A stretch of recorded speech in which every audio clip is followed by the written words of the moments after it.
Chapter 312. By the time Lin Xian woke up, it was already 2 o'clock in the morning.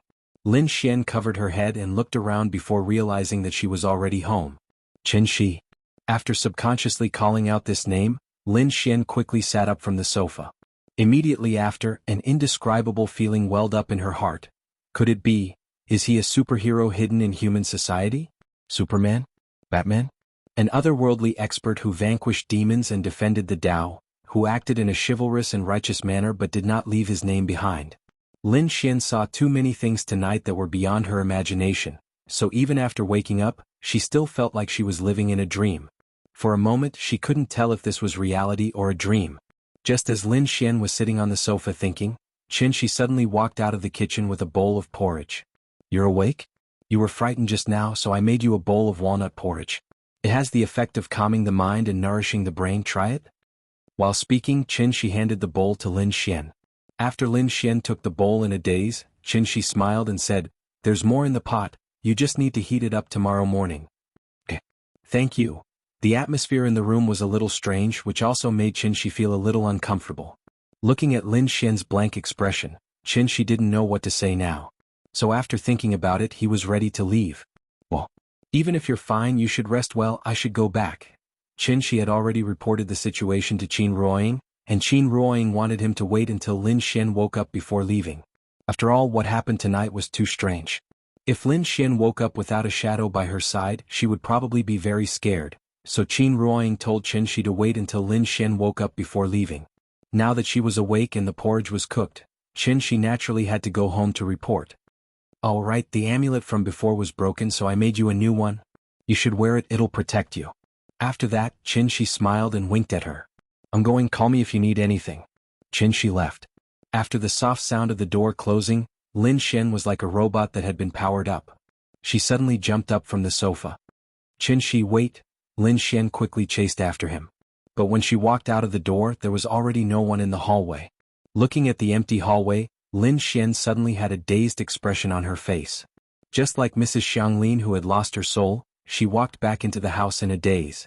When she saw the necklace on the coffee table, Lin Xian's face lit up again. This was a new style necklace. Although she didn't know what material it was made of, it looked very good.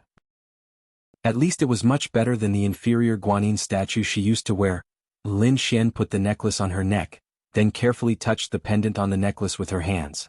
The pendant's design was very delicate. It looked like Cartier's latest design, but the craftsmanship seemed to be more detailed than the original. She kept playing with the pendant like this, until a long time later. She seemed to have thought of something happy, and a faint smile suddenly appeared on her face. But there was an indescribable feeling in that smile. As the saying goes, 9 out of 10 things in life don't go your way, but you can't tell anyone. Birth, old age, illness and death, love, hate and separation, it's all just like this. When Qin Shi returned home, Nian was already asleep, and Qin Ruoying was sitting on the sofa cultivating alone.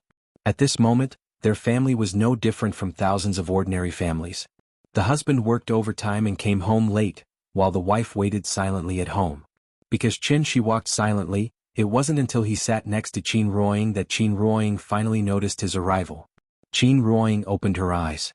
When she saw Qin Shi's smiling face, she couldn't help but smile. "You're back? How's Xian Xian?" "She looks okay, she shouldn't be too shocked. I think she'll be able to digest what she saw tonight." "Okay, then I'll call her tomorrow. If she's scared, I'll accompany her." "Okay." The two exchanged a few simple words, then Qin Shi leaned forward and kissed Qin Ruoying on the forehead before saying, "I'll go see Nian." "Go." Qin Shi got up and went to the bedroom.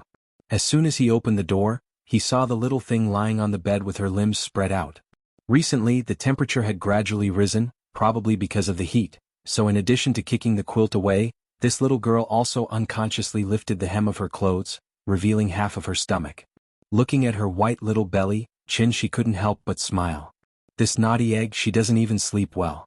After adjusting the little girl's sleeping position, Qin Shi gently covered her with the cold quilt. This old house in Zhonghai didn't have air conditioning, so he gently snapped his fingers. As the true essence gushed out, a faint coolness suddenly appeared in the room. Blowing the air conditioner and covering the quilt in summer was a great joy in life, so this little girl's breathing suddenly became much more relaxed. Qin Shi sat on the edge of the bed, silently looking at her cute little face. After a while, Qin Ruoying quietly came to the bedroom. You see it's already 2 o'clock, how about, we don't go today? Huh?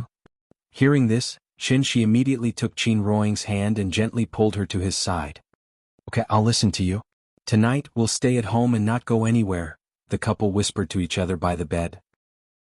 The place they were talking about was actually the Temple of Time in Karakoram Kunlun. Since Shi got the soul crystal, he would take Qin Ruoying to the Temple of Time every night to cultivate. The 8 times difference naturally made Qin Ruoying's realm progress by leaps and bounds. But at the same time, it also made them spend less time with Nian, even if it was only when Nian was sleeping. Therefore, after deciding not to cultivate tonight, the couple each lay on one side, sandwiching the little guy in the middle. And because the bed was not too big, the couple could only lean against the bed when sleeping, leaving enough space for the little guy to play around. After all, blood was thicker than water. Even if this thing was immersed in sleep, she seemed to be able to sense that her parents were beside her. Therefore, this little thing would turn over from time to time. For a while, she would put her legs on Shi's body, and for a while she would turn over and put her hands on Qin Ruoying's body. Who knew how many times she had tossed back and forth in the night? On a spring night, the pale moon covered the sky, graceful and graceful. Every time a breeze swept through the treetops, it would bring a melodious and soothing rustling sound. It was indeed a good night to sleep. When Shi noticed that Qin Ruoying had also fallen asleep, he was ready to empty his mind and let himself have a good sleep. But at this time he suddenly thought of someone. It was Wang Shiwu, who was still pressed on the ground by him and couldn't get up. Shi raised his head and glanced at the little guy lying on his stomach, sleeping soundly. Then, as if he had made a decision, he gently snapped his fingers. When he left just now, he had already set up a restriction in Wang Shiwu's body. So now, Shi only needed to move his mind to trigger the restriction, causing the qi in Wang Shiwu's body to reverse, his vitality to go out of control, and foul qi to rush to his head. Then his fate was obviously. Chapter 313. When the sun broke through the sky, a new day began. Perhaps it was because of the light rain last night. As soon as Qin Ruoying opened the window, a fragrance mixed with the smell of earth came from outside the house.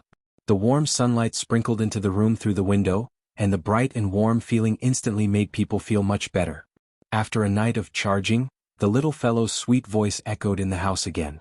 Papa, I want to eat 8 treasure porridge. And shrimp dumplings. Shrimp dumplings. Mama, where's the remote control? I want to watch cartoons. Breakfast was not ready yet, so the naughty little fellow jumped back and forth in the house in slippers. No one knew why she was so happy today. Her little face was as red as a ripe apple, and she looked as if she had been injected with stimulants. Qin Ruoying went to the balcony to collect the clothes, and the little fellow immediately followed her out. Then she tiptoed and leaned on the railing, looking up to see the sun in the sky. What she saw was terrible. The dazzling sunlight immediately made her cover her eyes, and she had to cry "Mama," uncomfortably. Silly child, Qin Ruoying smiled and shook her head. She hurriedly squatted beside her and whispered a few words of comfort. Nian, come on, it's time to eat. She came out of the kitchen with a plate, just in time to see Qin Ruoying whispering to the little fellow on the balcony. The warm sunlight sprinkled on the mother and daughter, as if they were wearing a gauze. It was a very beautiful and warm scene. At this moment time seemed to have stopped. She looked at them silently, and a warm feeling suddenly surged in his heart. It was worth it. He had no regrets in his life. After breakfast, the couple accompanied the little fellow at home to read poems of the Tang and Song dynasties. She did not want the little fellow to spend all her leisure time watching cartoons, so he racked his brains to find something else for her to do. He wanted her to like it, and at the same time it was a very healthy way of leisure. Didn't the little fellow cry to ride a shared bike before? Cycling is not bad.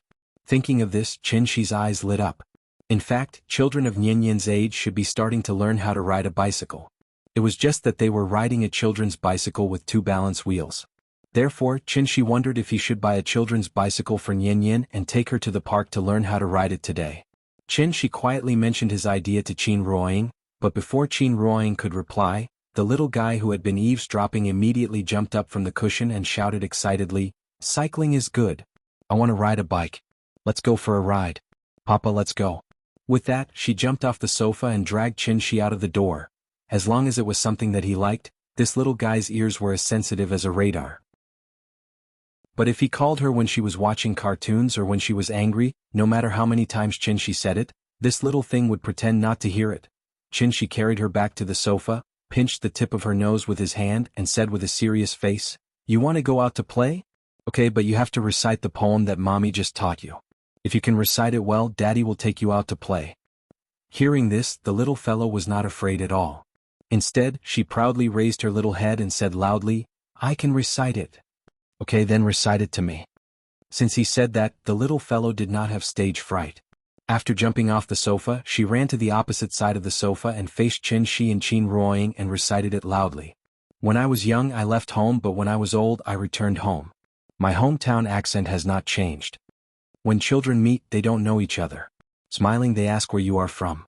Although the recitation was a bit bumpy, and the pronunciation was not very clear, at least she finished reciting Homecoming Book. But after reciting it, this little thing stood in place with her hands behind her back. Her small body swayed left and right, and at the same time she looked at Chin-shi with her big eyes. Looking at her lack of confidence, it was obvious that she was nervous, so she started to wonder if her back was facing him. Seeing this, Chin-shi immediately laughed and applauded. He could not help but praise, "Good, you recited it well. You didn't miss a single word. Yin, you're amazing."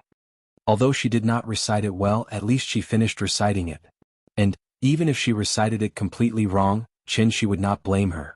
She was a child, so she had to be more confident. It was not easy to raise a child, but it was very easy to destroy a child. Sometimes, even a simple scolding could affect a child's life.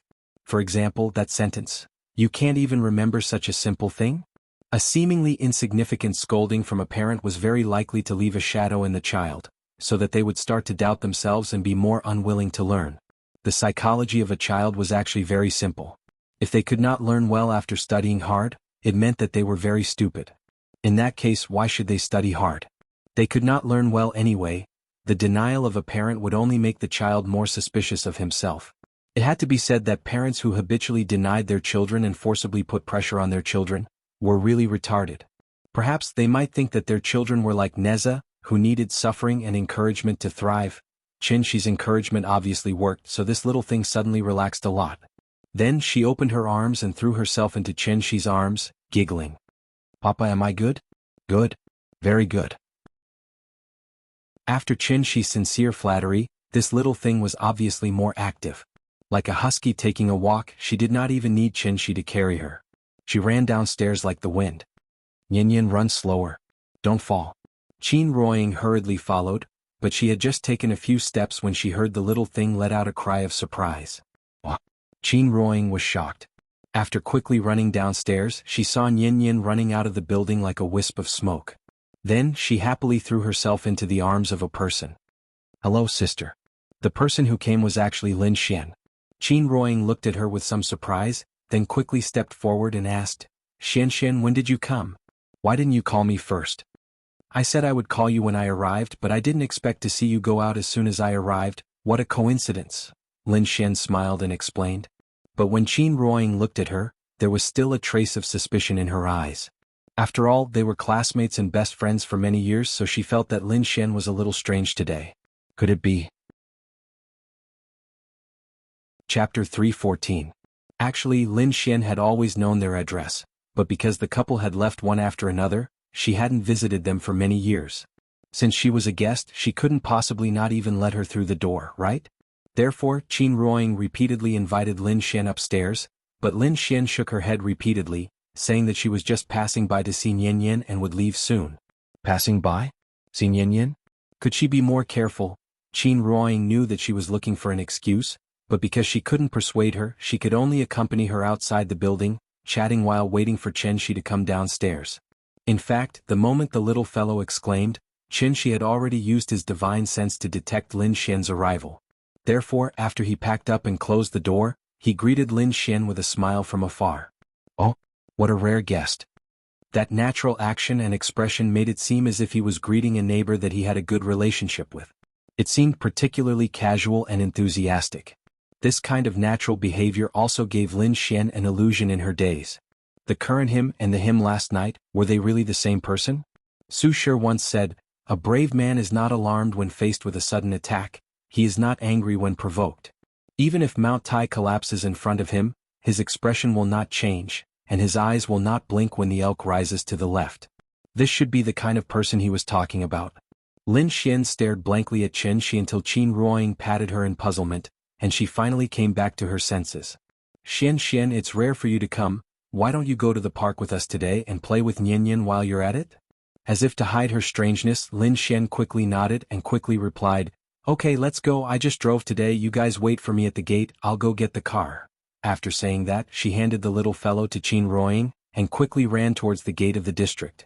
Looking at her flustered appearance, Qin Ruoying was really confused, so she looked at Chen Shi and asked, what's wrong with her? I feel that she's a little strange today. Maybe I scared her last night? It's my fault, I should have knocked her out when I went last night? The couple looked at each other helplessly and felt that this matter was a bit troublesome. In fact, it wasn't that Chen Shi didn't have the means to erase memories, but this kind of magic more or less had some side effects. Lin Xian was a friend, so he naturally could not use these methods on her. However, how could she, an ordinary person, calmly accept all of this? If she hadn't been so agitated last night, how could she have done such a series of abnormal actions today? What a headache! Because of the little fellow's presence, the adults tacitly put this matter aside for the time being. After that, Lin Xian drove Chen Shi's family to the mall to buy a pink children's bicycle, and then took them to a nearby park. Maybe because the park was too down-to-earth, there was no romantic atmosphere at all, which led to many young people not choosing to come to the park when they were dating. Therefore, this park was either full of uncles and aunties drinking tea and playing cards, or parents bringing their children out to play. As for those young couples in love, they didn't see a single pair. The children's bicycle had 2 balance wheels attached to the rear wheel, so Chen Shi didn't need to teach it. The little thing kicked its legs and started to move. Who knew where the little fellow got so much energy today? As soon as it got on the bicycle, it ran away without a trace. Nian. Ride slower. Don't hit anyone.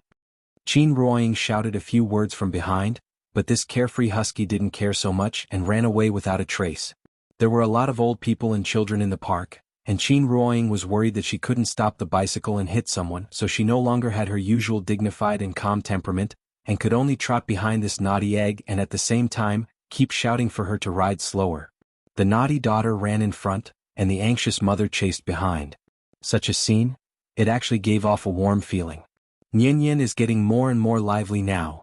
Looking at Qin Ruoying's anxious appearance, Lin Xian couldn't help but sigh with emotion.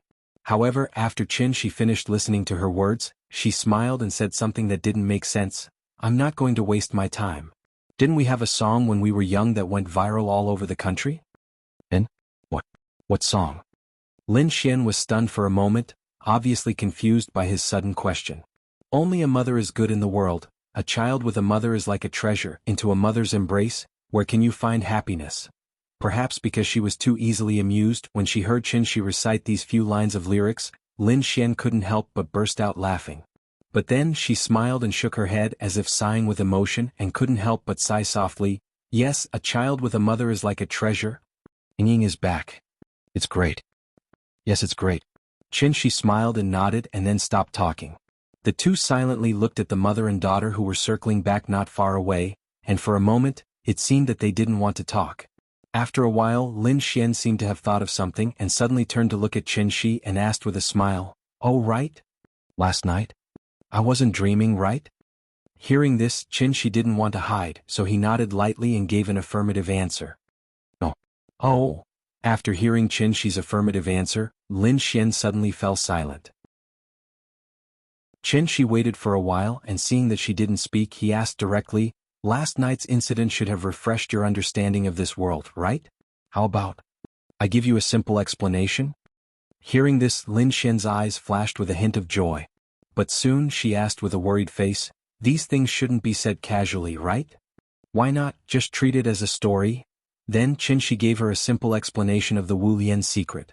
As for the part that involved immortal cultivators, even if Chen Shi explained it to Lin Xian, she probably wouldn't understand, so he simply omitted this part, and replaced the immortal cultivators with warriors that were easier for Lin Xian to understand. Perhaps because of trust, Lin Xian didn't feel that Chen Shi was telling her a fantasy after hearing this. Instead, she looked thoughtfully at Qin Ruoying, who wasn't far away, and asked, "Then, is Ying also a warrior?" "Yes, I guess so." After hearing Chen Shi's answer, Lin Xian fell silent again. After hesitating for a while, she asked anxiously, "Chen Shi, since these superpowers are obtained through cultivation, can you teach me?" You want to learn? Yes. Chapter 315. Fight and Kill? After hearing Qin Shi's words, Lin Xian's expression darkened, as if something had touched her heart. Seeing her hesitant look, Qin Shi was a little puzzled. Thus, after pondering for a while, he smiled and explained, "Actually, practicing martial arts is quite easy. If you really want to learn, I can teach you. You can just treat it as if you're practicing Tai Chi." Qin Shi's idea was very simple. He could casually teach Lin Xian some basic Qi refining methods. It could strengthen her body and extend her life. At the same time, it could give her more means of self-defense. This could also prevent her from encountering something similar to last night. After all, to a normal person, it would take a lot of mental fortitude to endure 2 kidnappings. After Qin Shi's suggestion, Lin Xian didn't immediately reply. Instead, she turned her head to look at Yingying and Yin Yin, who were playing not far away. Looking at this classmate, friend, and best friend who was already a mother, and then looking at the lively and cute little fellow beside her, Lin Xian suddenly felt an indescribable bitterness in her heart. She always felt that Yingying was like Mr. Chao Shuichen's description in Dream of the Red Chamber. When she's quiet, she's like a beautiful flower shining on the water. When she moves, she's like a weak willow swaying in the wind. The heart has one more orifice than the body, and the sickly Shizi wins by 3 points. Although Yingying usually looked weak, she was definitely not a pretentious woman. She was gentle, low-key, and reserved. If it wasn't for that beautiful face, it would be easy for people to overlook her existence. After so many years, in Lin Xian's impression, the only time Yingying showed off her ability was probably when she publicly rejected Zhao Yuan's love and threw herself into Qin Shi's arms. At that moment, not to mention Qin Shi, even she, a woman, was stunned by Yingying's actions. Speaking of which, it was laughable. It was also from that moment onwards that she truly began to notice Qin Shi, this piece of gold that had yet to shine. Lin Xian stood there in a daze as memories of the past flooded his mind. For a moment he actually stood there in a daze. Qin Shi thought that she was thinking, so after a while he asked with a smile, "What do you think? Would you like to learn?" Qin Shi's voice pulled Lin Xian back from his chaotic thoughts. She glanced at Qin Shi with a slightly panicked expression before replying, "When are you going back to Shangjing?" "Soon, probably within the next few days. Yin Yin is going to kindergarten. It's time to bring her back to get used to it." "Oh." Lin Xian went silent again. She buried her head and didn't speak for a long time. Because she was half a head shorter than Qin Shi, if Qin Shi didn't use his divine sense, he naturally wouldn't be able to see the expression on her face. Lin Xian was indeed a bit strange today. Qin Shi looked at her in confusion. He wondered if what happened last night had triggered her, so he began to think about how to help her get rid of this shadow. But just as Qin Shi was puzzled, Lin Xian suddenly said this earth-shattering sentence, "Qin Shi, I like you." Her voice was very soft, almost inaudible. But how sensitive was Qin Shi's ears? So after hearing her words, Qin Shi couldn't help but frown. What shouldn't have come finally came. Qin Shi took a step back without leaving a trace. After putting some distance between Lin Xian and himself, he began to think about how to answer her. At this time Lin Xian suddenly started to cry. Like a frightened ostrich, she buried her head even deeper. As the strong sense of guilt gushed out from the bottom of her heart, she could no longer hold back her tears and they slid down her cheeks. I'm sorry. I like you, just like how the wind flies for 8,000 miles without asking when it will return. Was it wrong to like someone? It was wrong. It was a big mistake. Because she liked a married man, and this man was also her best friend's husband. Mistake upon mistake. But, was this really her fault? Actually, the trajectory of fate had changed the moment Qin Shi came back. If it wasn't for the accidental encounter that day, perhaps she would have accepted Li Xiuwen's pursuit. After all, how could she not be curious about a man who could make such an outstanding woman like Yingying fall in love with him? It was this damn curiosity that made her sink deeper and deeper. There was nothing wrong with liking someone. Liking someone you shouldn't be liking, that was wrong. Lin Xian was very clear about this, so she had always carefully kept her heart in the corner, hoping that one day when she took it out again, there would be no trace of that person left behind. When you like someone but you have to bear the pain and bitterness by yourself, she had already made a big mistake. In fact, it was not difficult to realize that one was wrong. It was just that this mistake was harder to correct than one would expect. From the encounter in the shop window to the fire in the unfinished building, from the short time they spent together at the wedding, to the despair and helplessness she felt when she was lying on the altar. Just when she was most afraid, Qin Shi broke through the door, At that moment, just like how she opened the curtains in the morning, the bright and beautiful sunlight shone directly into the darkest corner of her heart. The originally blurry figure gradually became clearer in Lin Xian's heart. This also made her unable to see anything else. Everything in the world was overshadowed. In her eyes, there was only the figure that she yearned for day and night. Finally, Lin Xian couldn't control herself anymore. At this moment, she spilled out her heart that had been hidden for a long time. "I'm sorry, I like you." Like a primary school student who made a mistake, Lin Xian lowered her head and apologized to Chen Shi again. Her voice sounded like she was about to cry, but at the same time, there was a bit of sadness, pain and bitterness. "I'm sorry, I shouldn't have disturbed you. When you fell in love with someone you shouldn't have, even a confession would become a mistake." Chen Shi finally understood why Lin Xian was absent-minded today. He silently looked at Lin Xian.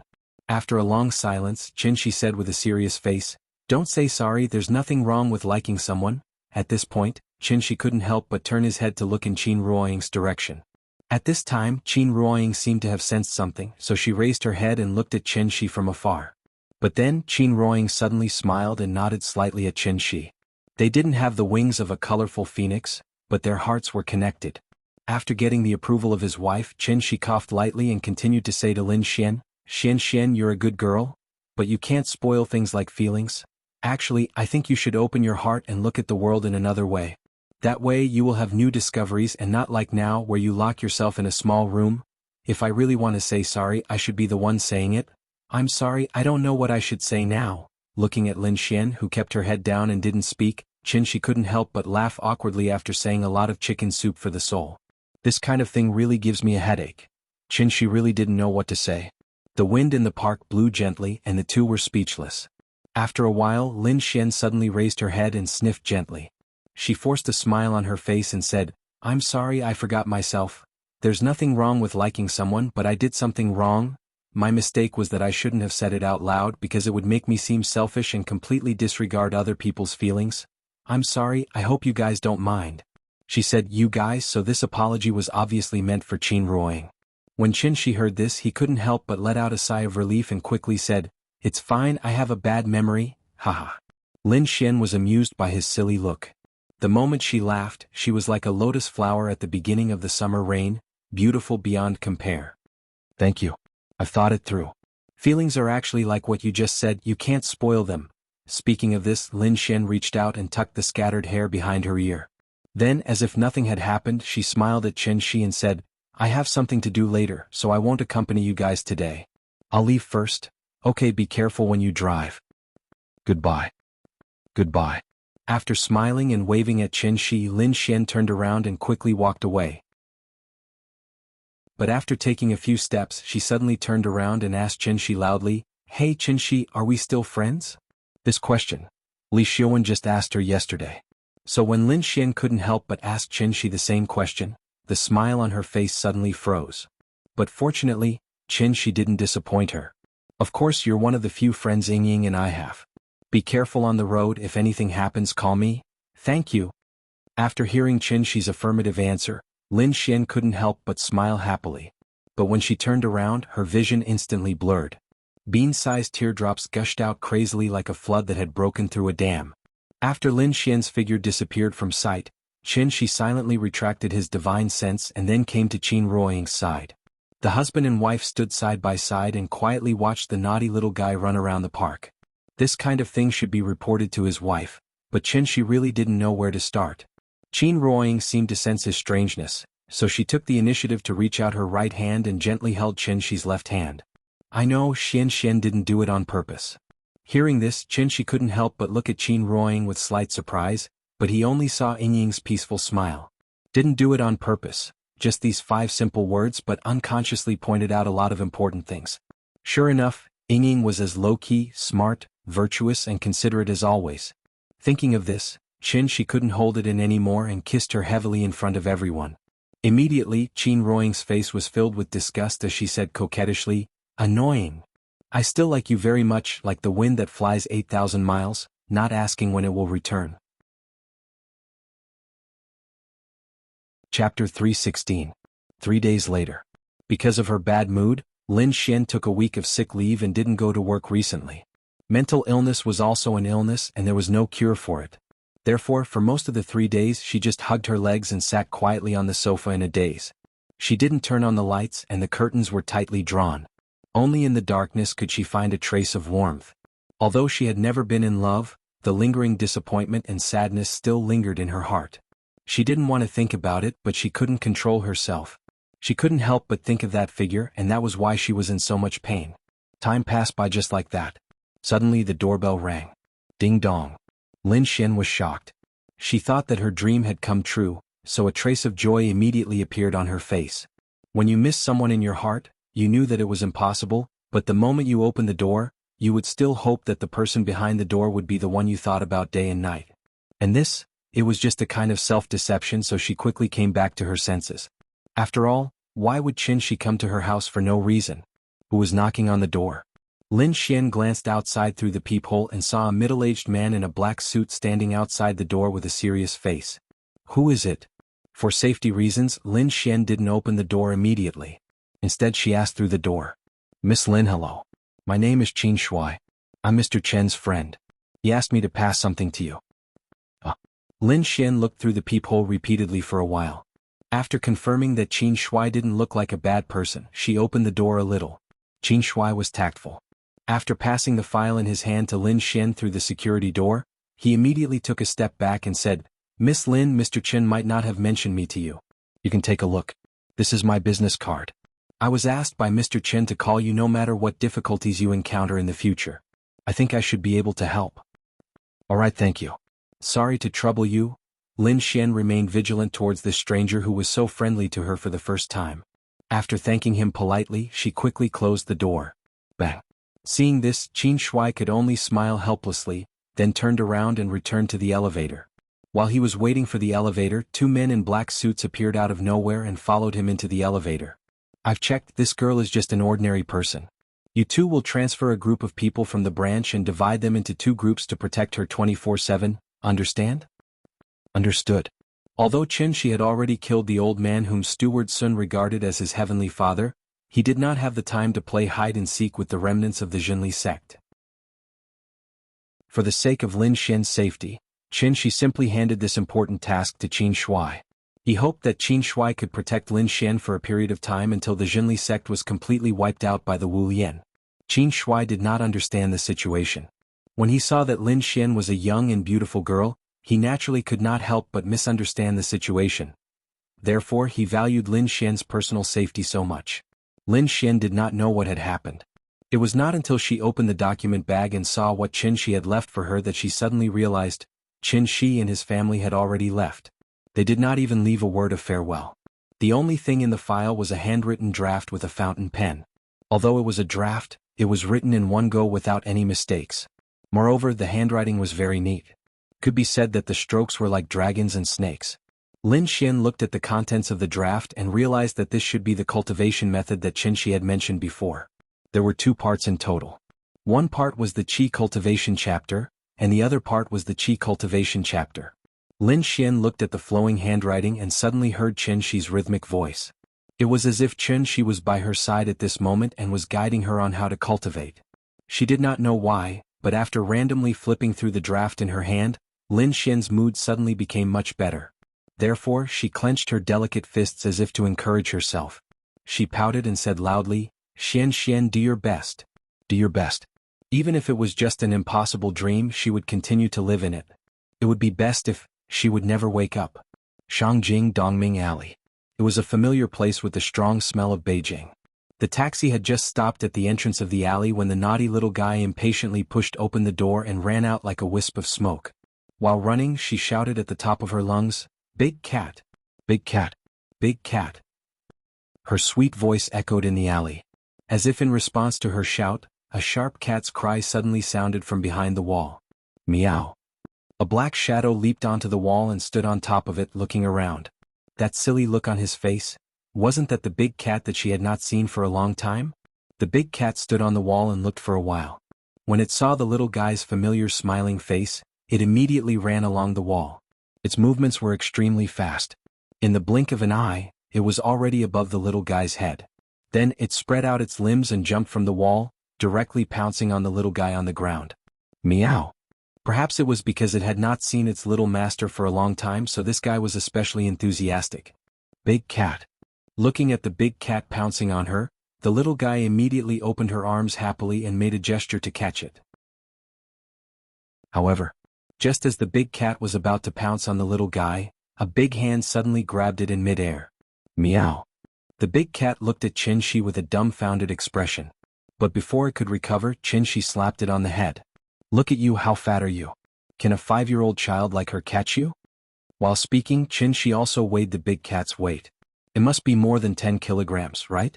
It had only been a few months and this guy was about to grow into a Garfield cat. Become smaller, how can she carry you when you're so fat? Qin-Shi pinched the big cat with a look of disgust. But after the big cat heard this, it could only respond with an innocent face. Meow. This guy's cultivation had advanced by leaps and bounds, so its body was getting bigger and bigger. Although it could change its size, there was a limit to this transformation. It could not become smaller than a mouse, right? Therefore its current size was already the smallest it could ever be. Qin-Shi understood what the big cat meant. But when he looked down and saw Nian-Yan's hopeful little eyes, he immediately said to the big cat in an unquestionable tone, "You can't become smaller, right? I'll help you." Chapter 317. After Qin-Shi's gentle massage, the big cat's originally plump body shrank at a speed visible to the naked eye.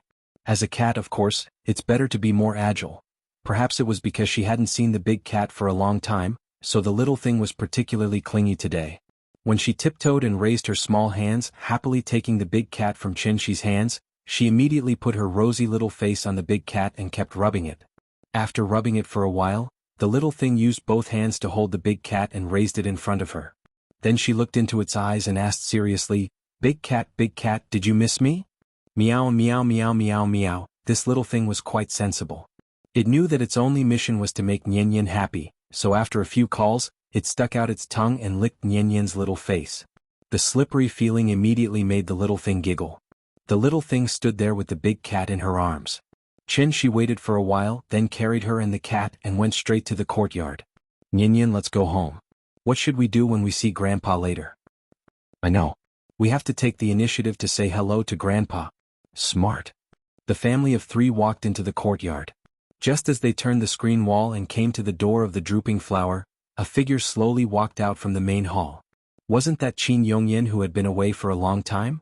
Just by standing there casually, he naturally exuded a scholarly temperament, which gave people a feeling of transcendence, as if he was as deep as an abyss and as high as a mountain. Seeing this, Qin-Shi bent down and put the little thing on the ground, and the little thing bent down and put the big cat on the ground. Then she opened her arms and ran all the way to the main hall. Grandpa, we're back." The little thing ran very fast with her short legs. Qin Yongyan seemed to be afraid that she would accidentally fall, so he quickly walked down the stairs. "Nian-Yan is back. Did you miss Grandpa?" "Yes. I missed Grandpa so much." "Nian-Yan is so good." Qin Yongyan gently picked up the little thing from the ground. Soon after, the little thing happily tossed and turned in his arms. That mischievous look immediately made Qin Yongyan laugh. As people get older, most people would like children more and more. And this should be the so-called generation gap affection. When Qin Yongyan saw Qin Yongyan and the couple called out "Dad," the smile on his face, Qin Yongyan's face became even brighter. The whole family stood in the courtyard and chatted for a while. Then, Qin Yongyan seemed to have thought of something. He suddenly reached out and pinched the little thing's little face. Then he smiled and asked, "Ying, this child's birthday is coming soon, right?" "Yes, it will be in half a month." Just as Qin Ruoying finished speaking, before Qin Yongyan could say anything, the little thing in his arms suddenly turned her head. The little thing didn't say anything. She just stared at Qin Ruoying with her big watery eyes. At that moment, there was a timid and expectant expression on her rosy little face. Birthday, for this little thing who didn't have parents since she was young, it was a feeling that she had never experienced before. Although Nian-Yan was still young, she already knew a lot of things. A child's memory was fragmented, so she only vaguely remembered that Aunt Zhang would cook her a sumptuous dinner and buy her 1 or 2 little toys that she liked on her birthday. Because her parents had never celebrated her birthday with her, she never felt that there was anything wrong with Aunt Zhang's arrangement. But, every time she played with other children in the neighborhood, she would always hear the other children bragging about how they celebrated their birthdays. "Where did Daddy take me to play today?" What did mommy buy me? How big was the cake? How fun was the birthday present? Comparing was a very common behavior among children. Whenever the little thing was not convinced, she would pout her little mouth and shout, "When it's my birthday, Grandma will also cook delicious food for me. She will also buy me toys." As she spoke, she waved the rainbow ring in her hand, trying to prove that her birthday was also very good. Nian was very satisfied with her birthday present, but the other children didn't think so. Children nowadays were very smart. Of course, they knew what toys were expensive and what toys were rare. The rainbow ring in Nian's hand was only sold for 3 yuan at the small store at the entrance. Of course, they didn't care about it. It was also because of this that Nian didn't like to play with them later on, because she would always be ostracized, ridiculed, and mocked by others. Ba ba ba, wild child. She's a wild child without parents. Don't play with her. Wild child. Perhaps it was because she thought of these unhappy past events. The smile on the little thing's face suddenly faded a lot. Fortunately, Qinshi's eyes were sharp and almost instantly noticed the change in her expression. Therefore, after thinking for a while, Qinshi roughly understood her state of mind. Thus, he hurried to Qin Yongyan's side and took the little thing into his arms. Then he asked with a gentle face, "Nian, it's your birthday next month. What birthday present do you want?" Hearing this, the little thing pursed her little mouth and shook her head. She didn't say anything, but the little hand that grabbed Qinshi's clothes tightened. "Nian, good girl. What birthday present do you want?" Qinshi caressed her little face, encouraging her to tell her what she wanted for her birthday. However, the little thing didn't know why. After pursing her little mouth for a while, she actually burst into tears. The sudden turn of events stunned everyone. Qinshi hurriedly hugged her and comforted her patiently. However, the little thing was crying while reaching out her hands to Qin Ruoying. "Mama. Mama." No matter how naughty and mischievous a child was, she was still just a child. When her peers were ostracizing her and mocking her, how strong did this child have to be to silently bear all this? "Mama, Mama." The little thing lay on Qin Ruoying's shoulder and cried heartbreakingly. Mother and daughter were connected by heart. When Qin Ruoying saw her sad look, she suddenly felt touched and couldn't help but cry. She quickly hugged the little thing even tighter. "Nian, don't cry, don't cry. Mother is here, don't cry, don't cry." A child's mood was like the weather in June, it could change at any time. Qin Yongyan never thought that his casual question would touch on this little thing's sad matter. However, these sad things had happened a long time ago, so after Qin Ruoying gently comforted her for a while, the little thing slowly stopped crying. She stood by the side and didn't say anything. Seeing that the little fellow's emotions were gradually calming down, he let out a heavy sigh of relief. His daughter was already 5 years old, and as a father, it was his first time preparing a birthday present for his daughter. It had been 5 years. When he thought of this, there was only one thought left in Qinshi's mind. "I love you, so I want to give the whole world to you."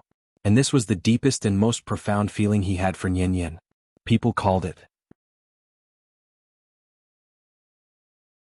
Chapter 318. It was easy for children to forget some unhappy things, but this didn't mean that they wouldn't think about it again in the future. If one day they suddenly associated these unhappy things, they might be inexplicably unhappy or even sad. These behaviors may be somewhat incomprehensible in the eyes of adults, so there were often situations where the children were crying while the parents were confused. "What's wrong with the baby? You were playing just now, why are you suddenly crying? Did someone bully you? Do you want to buy something?"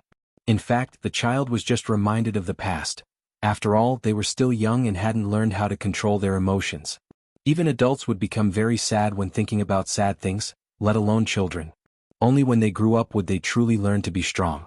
Under the comfort of Qin Ruoying, the little girl quickly stopped crying.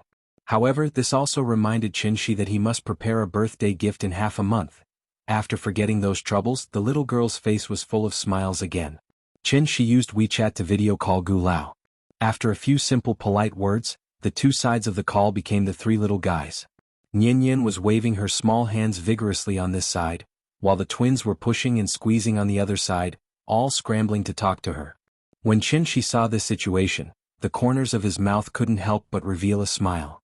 They hadn't seen each other for a long time, but the friendship between these three little things hadn't faded in the slightest. After they each told their own happy experiences during this period of time, the brothers made an appointment with Nian to meet at the tea house tomorrow, saying that they had a gift for her. Hearing that the brothers had a gift for her, the little girl's mood was obviously much better. Therefore, after hanging up the phone, she happily rode the big cat in the courtyard. The big cat was wearing a saddle, like a black horse galloping back and forth in the courtyard. Nian Nian turned into an excellent rider, holding the reins in one hand and patting the big cat's butt with the other, constantly shouting, "Giddy up, giddy up, giddy up." Accompanied by her bell-like laughter, this courtyard that had been silent for a period of time seemed to have regained its vigor and vitality. Night fell. Above the vast Pacific Ocean, a figure slowly flew over. Then the figure plunged into the sea like a falling meteorite. This was a deep-sea area with a depth of more than 3,000 meters. Qin plunged straight into the seabed like a sharp sword. In the blink of an eye, he arrived in front of a cave at the bottom of the sea. Because of the turbulent current entering and exiting the cave, every time the tide rose, a whirlpool would appear at the cave entrance, sucking in everything around it. When the tide receded, the hole would spew out the things that were previously swallowed, so no creature was willing to settle down here. Such a natural deep-sea cave was definitely a place that explorers would dream of. But it was a pity. The hole was very small, almost the size of an elevator door. It was impossible for a large deep-sea submarine to enter. Qin used his chi to protect his body and quickly swam through the depths of the cave like a sailfish. The cave was very deep and complicated. There were many passages connected. Each passage went left and right and connected to small caves one after another. It was like a spider web maze and there was no telling where the end was. There was no light in the cave, so Qin lit up a light ball. Where the light reached, all kinds of underwater plants immediately reflected colorful light. Like a flexible fish swimming through the cave, after about 2 or 3 minutes, Qin came to the end of the cave. Then he directly floated to the surface of the water. This place, it turned out to be a waterless cave. It was like an inverted cup in a basin. Because there was air in the cave, the seawater could not rush in. This was common knowledge in physics that even elementary school students knew, but it was impossible to find such a place in reality. Unless, the walls of the cave were specially processed to withstand the pressure and erosion of the seawater, to ensure that the air in the cave would not leak, and to maintain a stable air pressure, thus resisting the pressure of the seawater. Obviously, this cave had been modified by Qin, otherwise, it was impossible for the seawater not to rush in. The cave was about 40 to 50 meters deep, 10 meters wide, and 7 to 8 meters high. The end of the pool was slightly narrower, looking like an egg. Qin pushed the light ball in his hand into the air, and the strong light suddenly illuminated the entire cave. In the cave, there were people. Qin looked up and saw 2 people floating in the air with their arms and legs spread out. They looked like Jesus on the cross. So, have you thought about it? Qin slowly walked into the depths of the cave. As he walked, he said this to the 2 of them. Qin's voice was not loud, but after his voice fell, the cave kept echoing for a long time. Cough. After hearing Qin's words, one of them immediately twitched a few times. However, he was firmly bound in the air by an invisible force, so he could only barely shake his head. Cough, cough. This person coughed heavily a few times, then slowly raised his head. His hair was messy and his long hair covered half of his face, but it still did not cover his eyes that were filled with hatred. This person, it was actually Bai Hong. Bai Hong raised his head with great difficulty, and after looking deeply at Qin, he said with a hoarse voice, "A soldier can be killed but not humiliated. If you have the ability, just kill me." At this moment, Bai Hong looked very weak, like a prisoner who had not eaten for many days. If one looked closely, one could see that his body was full of thin golden needles, and he looked like a hedgehog. And this was obviously Qin's masterpiece. After Qin defeated the 3 people, he did not directly kill them, but used a secret technique to imprison them here. The densely packed golden needles on Bai Hong's body were the legendary spirit needles and spirit-piercing needles. As long as one was hit by these needles, the immortal cultivator would not be able to make the yuanying come out of the body, and the soul would be completely imprisoned in the body. "I don't have the ability." After hearing Bai Hong's words, Qin smiled and waved at him, then went to the ice block that Shui Xiang had turned into and looked carefully.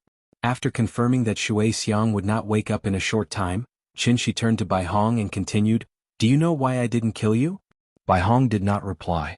Seeing this, Qin smiled lightly and continued, "The reason why I didn't kill you is because I don't want to kill indiscriminately. I just wanted to ask you a few simple questions, but you didn't cooperate at all. Could it be?" Chapter 319. Bai Hong lowered his head and didn't speak, but the anger in his eyes never extinguished. With his current appearance, he looked a bit like a loyal minister who was wrongly imprisoned in ancient times. At this moment he was being hung on the city wall by the traitor Qin Shi as a warning to others. Qin Shi stood on the ground and looked at Bai Hong silently. After waiting for a long time and not waiting for Bai Hong's reply, Qin Shi couldn't help but sneer and said again, "I don't know if you have a secret method called soul snatching?" Speaking of this, Qin Shi deliberately paused. After taking a deep look at Bai Hong, he chuckled and said, "This secret method has the miraculous effect of exploring other people's memories. The conditions for using it are very simple as long as the other party loses the ability to resist. However, although this secret method is good, it has a great flaw, that is, it will bring some sequelae to the person who is to be used. Well, a light case of qigong deviation, a heavy case of the soul dispersing. There are 3 people here, so, who do you think is more suitable to use this secret method on?" Qin Shi's voice sounded like it came from the 9 serenities, giving people a gloomy feeling. And the moment Bai Hong heard the words soul snatching, his body couldn't help but tremble violently. Not because of fear but because of anger. Despicable. After squeezing out such a word from the gap of his teeth, Bai Hong raised his head and growled word by word, "Let me tell you, if I ever get away, I will definitely cut you into pieces." Very good, very good. Qin Shi chuckled a few times, and after pretending to clap twice, he didn't talk nonsense, but directly took out the soul crystal from his arms. His divine soul injury had not healed yet. Bai Hong and the others were in a high realm, so for safety reasons, Qin Shi naturally needed the help of the soul crystal when using this secret method of soul searching. However, the moment Qin Shi took out the soul crystal, Bai Hong's face suddenly changed and he asked anxiously, "Why do you have Gui Yao's mysterious crystal?" "Gui Yao? Black crystal?" After glancing at the soul crystal in his hand in puzzlement, Qin Shi asked thoughtfully, "Since you recognize this thing, why don't we have a good chat?" Bai Hong seemed to want to know where Qin Shi got this soul crystal from. After a moment of hesitation he asked, "This mysterious crystal, where did you get it?" "The Siachen Glacier, yes, a place 5,000 meters above sea level." "Where?" Bai Hong didn't know where the Siachen Glacier was, nor did she understand what Qin Shi meant by the altitude. Left with no choice, Qin Shi could only ponder for a while before asking, "Karakoram, do you know this place?" "Kunlun." The moment she heard this term, Bai Hong's eyes couldn't help but widen. It was obvious that he knew about Kunlun. Qin Shi noticed this detail, so he wisely shut his mouth and kept looking at Bai Hong. The expression on Bai Hong's face was a little uncertain. He knew what Qin Shi meant, so after hesitating for a while, he let out a deep breath and said hatefully, "Fine, what you want to know isn't some secret that can't be told, it's not a big deal to tell you." Later, in Bai Hong's slow narration, Qin Shi finally learned some secrets about the ancient times. A long, long time ago, the earth was indeed a cultivation holy land similar to the Tianshan domain, so many cultivation inheritances were born. But one day the spirit of heaven and earth on the earth began to weaken and dry up for no reason. If the spirit of heaven and earth was compared to a water source, then the cultivators were the fish in the water. Once the water source was lost, the fish would naturally go extinct. The cultivators on the earth obviously couldn't sit still and wait for death. Therefore, leaving the earth to find a place to cultivate became the common goal of everyone. The universe was vast and boundless, it was full of opportunities and hidden dangers. There was definitely more than one cultivation holy land. If one wanted to go from one cultivation holy land to another, not to mention whether there was a map navigation, even if there was a map navigation, could one really get there smoothly? Qin Shi was able to smoothly return to the earth from the Tianshan domain. The hardships he had to go through were not something ordinary people could bear. Moreover, to fly across galaxies, one would need to be at least at the soul formation stage. How many soul formation stage cultivators could there be on Earth? This was related to the problem of whether the cultivation inheritances on Earth could continue to be passed down. Therefore, the cultivators of the ancient times put aside their prejudices and united to find a way to pass down their inheritances. Heaven would not let down those who worked hard. Under the leadership of the most powerful cultivator of the ancient times, the Tai Ching sacred master, the ancient cultivators finally found a way to survive, and that was a great world that existed in the void. A great world was similar to a small grotto heaven. If explained from a modern scientific point of view, it was somewhat similar to the concept of a dimensional space. If the universe Qin Shi was in was compared to a bedroom, then the great world was the closet in the bedroom. It was closely connected to the universe, but it was a closed space of its own. And this was the so-called great world. The only difference between a great world and a small grotto heaven was that the former was naturally formed and existed in the space cracks of the vast universe, while the latter could be opened manually. Of course, the scale, size, and stability of the two could not be compared. The Great World was discovered by the Taiching Sacred Master when he was looking for a cultivation holy land in the universe. After he brought the news back to Earth, he united all the cultivators on Earth and gathered everyone's strength to open a passage directly from Earth to the Great World in the void. And this passage was also called by the later generations, the Gate of Heaven. This information seemed very important to Qin Shi, but it was a historical event that everyone in the Great World knew. Therefore, Bai Hong had no intention of hiding it at all. Soon, she told Qin Shi about the origin of the Gate of Heaven. This was also the information that Qin Shi wanted to know the most. Therefore, after Bai Hong finished speaking, she looked at Qin Shi, ready to listen to him talk about the origin of the soul crystal. Without any discussion, the two of them reached a tacit agreement. This was a very good start. Therefore, Qin Shi told Bai Hong about the origin of the soul crystal and the Temple of Time in detail. He deliberately spoke in detail, paying attention to the changes in Bai Hong's expression during the process. When Qin Shi said that he had destroyed the soul of the Azure Dragon in the Great Hall, he keenly noticed that Bai Hong's pupils suddenly contracted. There was something fishy. Qin Shi looked deeply at Bai Hong. After telling the story about the soul crystal, it was his turn to ask again. Chapter 320. What was the sundial? Qin Shi raised his question, but Bai Hong did not answer immediately. He looked at the soul crystal in Qin Shi's hand and was silent for a long time before he answered slowly. Back then, after the Taiching Sacred Master led everyone to the Great World, he left 5 sacred temples in the lower realm. One of them was the sundial. Although the Great World was self-contained, it was still a spatial crack in the depths of the void. It was just that this crack was larger and more stable than an ordinary small grotto heaven. But it was a pity. Although the Great World was good, it was far from being as stable as the main world. It might suddenly close one day and imprison the ancient cultivators in the void forever. Therefore, the Taiching Sacred Master left 5 sacred temples on Earth. These 5 sacred temples used the soul crystal as the core to suppress 5 ancient ferocious beasts and use their powerful souls as the coordinates to communicate between the 2 realms. As long as the souls of the ferocious beasts in the 5 sacred temples were not destroyed, even if the spatial crack suddenly closed and trapped the ancient cultivators in the void, they could still find the main world through the souls of these 5 ferocious beasts and forcefully open a passage back to the main world. The remnant soul of the Azure Dragon that Qin Shi had encountered before was an ancient ferocious beast suppressed by the Sundial Temple. Because of the nourishment of the soul crystal, the Azure Dragon's soul had not dissipated after so many years. The Azure Dragon was an ancient ferocious beast. In terms of intelligence, it was not inferior to the ancient cultivators. But it was also because it was an intelligent creature that the moment Qin Shi opened the seal, the Azure Dragon attacked Qin Shi crazily and tried to occupy his body. After all, it had been imprisoned for a very long time and its desire for freedom had long been ingrained in its bones. Now that it finally saw the hope of escape, it naturally would not let it go. But the Azure Dragon never expected that what it had waited for with great difficulty was not freedom, but the tragic fate of having its soul destroyed. The Sundial Temple was like a signal tower connecting the 2 realms. Once the Azure Dragon's remnant soul was destroyed, the ancient cultivators in the Great World naturally could no longer sense the existence of the Sundial Temple. Therefore they sent Bai Hong and the others to investigate the situation and also to see where Changli had gone and why he had not returned. At the mention of Changli, Bai Hong immediately frowned deeply.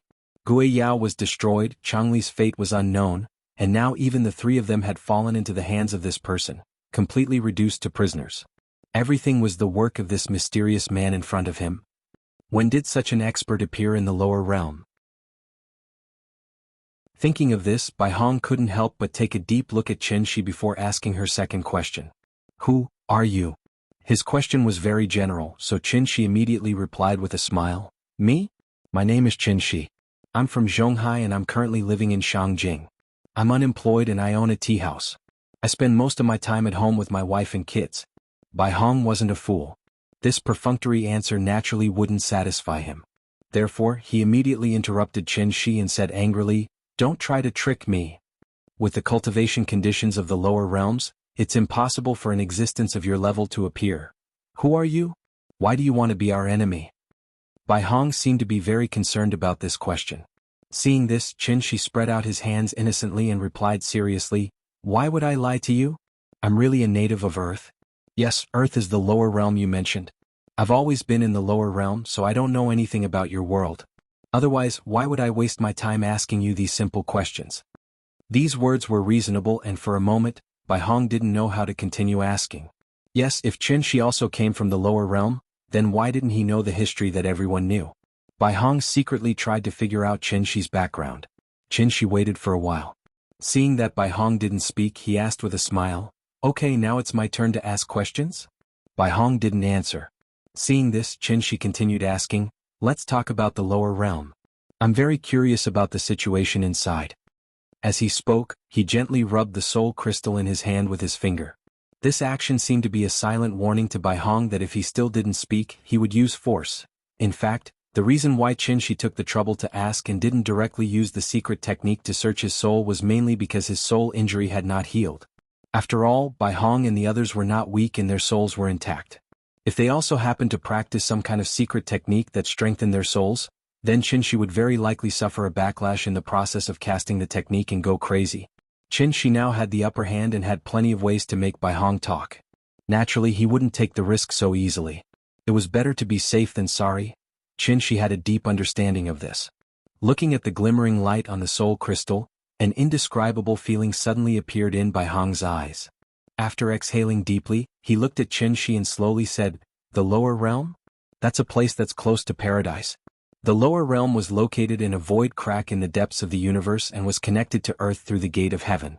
Therefore, even if Earth's spirit chi was exhausted, the lower realm still had rich spirit chi of heaven and Earth. As the ancient cultivators came to the lower realm one after another, the grand pure divine ancestors' fame and prestige reached its peak. If one wanted to make an enemy of the grand pure divine ancestor, they had to be mentally prepared to make an enemy of the entire lower realm. Therefore, the Grand Pure One relied on his supreme power to turn the tide and support the building that was about to collapse to successfully do something that no one before him had ever done before, and that was, he combined the originally scattered and independent cultivator legacies and successfully created an organization called Celestial Capital in the lower realm. The appearance of Celestial Capital was like Qin Shi Huang sweeping through the 6 nations and unifying the world. Under the intentional push of the Grand Pure Divine Ancestor, the various sects and clans put down their prejudices and learned from each other. They learned from each other and learned from each other. Everyone obtained the benefits they wanted, and Chengdu ushered in its most glorious moment. But it was a pity that this glory didn't last forever. The path to immortality was difficult as ascending to the blue sky. Even a stunning and unparalleled existence like the Grand Pure Divine Ancestor was unable to break free from the shackles of the heavenly Tao in the end.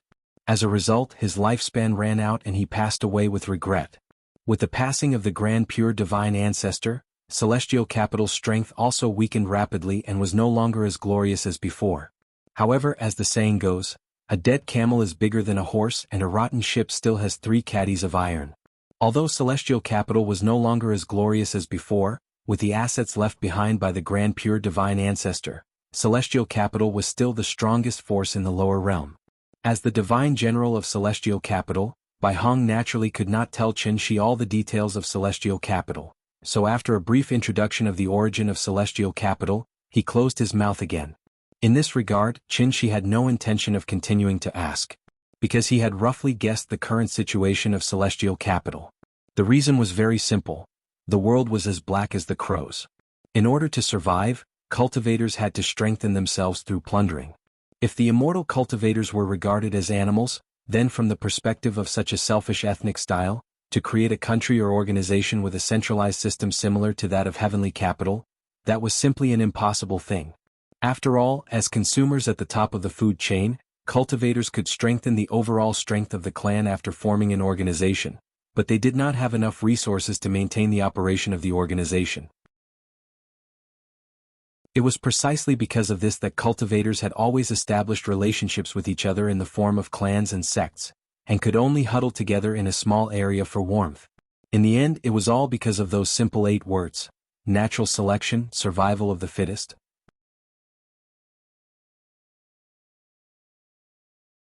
Chapter 321. The Great World. Tindu. The Taiching Sacred Leader. Although Bai Hong deliberately concealed a lot of important information, it didn't stop Qin Shi from making a reasonable analysis. Thus, when he connected all the information he already knew together, A clear picture suddenly appeared in his mind. First of all, he could confirm that Earth was originally a cultivation holy land similar to Tianxian. However, on a certain day a long time ago, Earth's spirit chi suddenly declined. In order to survive, the ancient cultivators entered the great world under the lead of the Tai Ching sacred leader. The so-called Heavenly Gate was actually a passage connecting the two realms. The Tai Ching sacred leader gathered everyone's strength to open the Heavenly Gate to the great world. Then he left 5 sacred temples on Earth to maintain the connection between the two realms. Although the ancient cultivators had left, they had left behind some incomplete inheritances on Earth. Thus, the ordinary people left on Earth evolved all kinds of cultivation methods based on these legacies, such as necromancers, martial artists, yin-yang masters, and so on. However, it was a pity that the cultivation environment on Earth was so bad, and because the legacies were incomplete, the celestial realm became the limit that the cultivators on Earth could reach. At this time, the group of celestials trapped on Earth naturally began to think of ways to continue to break through, just like their ancestors had done. Later on, they should have found a way to communicate with the great world, so there were many legends about the Heavenly Gate in this world. Once the Heavenly Gate was opened, one could ascend. However, they didn't know that the opening of the Heavenly Gate was not controlled by the ancient cultivators. The Tai Ching sacred leader gathered everyone's strength to forcibly open a passage to the great world. Why would he open it again for 1 or 2 celestial realm juniors? The reason why the Heavenly Gate was so difficult to open was mainly because the spirit chi of the two realms was too different. Here was an example. If the great world was a sealed pressure cooker, then the Heavenly Gate was the lid. Because the spirit chi in the great world was much denser than on Earth, there was a strong pressure difference between the two sides of the Heavenly Gate. In the face of such a strong pressure, if one wanted to open the lid with violence, it would be equivalent to bearing the impact of the entire great world spirit chi alone. In this situation, not to mention insightful emptiness, even an immortal emperor would find it difficult. Since it was impossible to open it by force, some ingenious methods were needed. A portion of the gas was discharged through the vent to reduce the pressure in the pressure cooker. When the pressure inside the cooker was about the same as the pressure outside, the lid could be opened easily. However, the great world was not a pressure cooker and there was no vent on the divine gate, so they could only use the second method. That was, by increasing the air pressure in the outside world, the air pressure between the two worlds would be the same. Then it would be easy to open the lid. It sounded simple, but in practice, it was exceptionally difficult. After all, if the spiritual chi on Earth could reach the level of the great world, why would the ancient cultivators leave their homes and hide in the great world? Therefore, every time the divine gate opened, it was actually the time when the spirit chi on Earth began to recover. Thinking of this, Qin Shi finally understood the role of Shen Nu. The great world used the spiritual souls of the ancient ferocious beasts to locate Earth. Similarly, the cultivators on Earth had to use the same method to locate the great world. With the depletion of spiritual chi, there were no more ancient ferocious beasts on Earth. Therefore, they could only settle for the next best thing, which was to use Shen Nu's Yin soul to maintain the connection between the two worlds. No one knew when the divine gate would open, so generations of Shen Nus had been replaced, until the generation of Qin Ruoying and Qin Xueqing, Shen Nu. At the thought of this, Qin Shi's eyes instantly became much sharper. After all, this was an important issue related to Yingying's spiritual soul. He had already found Yingying's Yin soul and taken care of those old bastards in the village. There shouldn't be any more problems, right? Qin Shi thought seriously for a long time. In the end, he still felt a little uneasy, so he asked again, "By the way, do you know what Shen Nu does?" Shen Nu? Shen Nu was not a product of the great world. Bai Hong had nothing to hide about this, so she asked straightforwardly, "You mean Siming Shen Nu?" Siming Shen Nu? After Qin Shi repeated this name, he replied hesitantly, "I think so. Other than Siming Shen Nu, I haven't heard of a similar name. If you want to ask about Siming Shen Nu, then I'm sorry, I don't know much about it." This answer obviously did not satisfy Qin Shi, so he immediately frowned and asked, "Why? You came from the great world, don't you need Shen Nu to sense the location of Earth?" We have the Sun Glory Temple, why do we need Siming Shen Nu?" After hearing Bai Hong's matter-of-fact answer, Qin Shi was stunned. That's right, since the ancient immortal cultivators in the great world used the souls of ancient fierce beasts to maintain the coordinates of the two worlds, why did they need Shen Nu's soul to guide them? Qin Shi stared at Bai Hong for a long time. Suddenly he seemed to have thought of something. His figure flashed and he appeared in front of Bai Hong out of thin air. Since Siming Shen Nu and the Sun Glory Temple have the same function, that means The former is just a substitute for the latter? You just said that the Sunglory Temple has been controlled by Tiandu since ancient times? Even if I accidentally destroyed the Sunglory Temple, there should be 4 temples left that have the same function. So, I want to ask you to tell me, Siming Xian knew. And who is in control of it? Qin Shi floated in the air at most 2 meters away from Bai Hong. He just looked at Bai Hong quietly, and Bai Hong also saw a dignified feeling in his eyes. Qin Shi was not stupid. The reason why this seemingly contradictory question appeared now was obviously because Bai Hong concealed some information that might involve Siming Xian Nu towards Tiandu, and even the entire Great World. Qin Shi had a curious attitude, so she did not delve into how much truth or falsehood Bai Hong's words had. However, when these questions began to involve Qin Ruoying, Qin Shi naturally had to change his way of communicating with Bai Hong.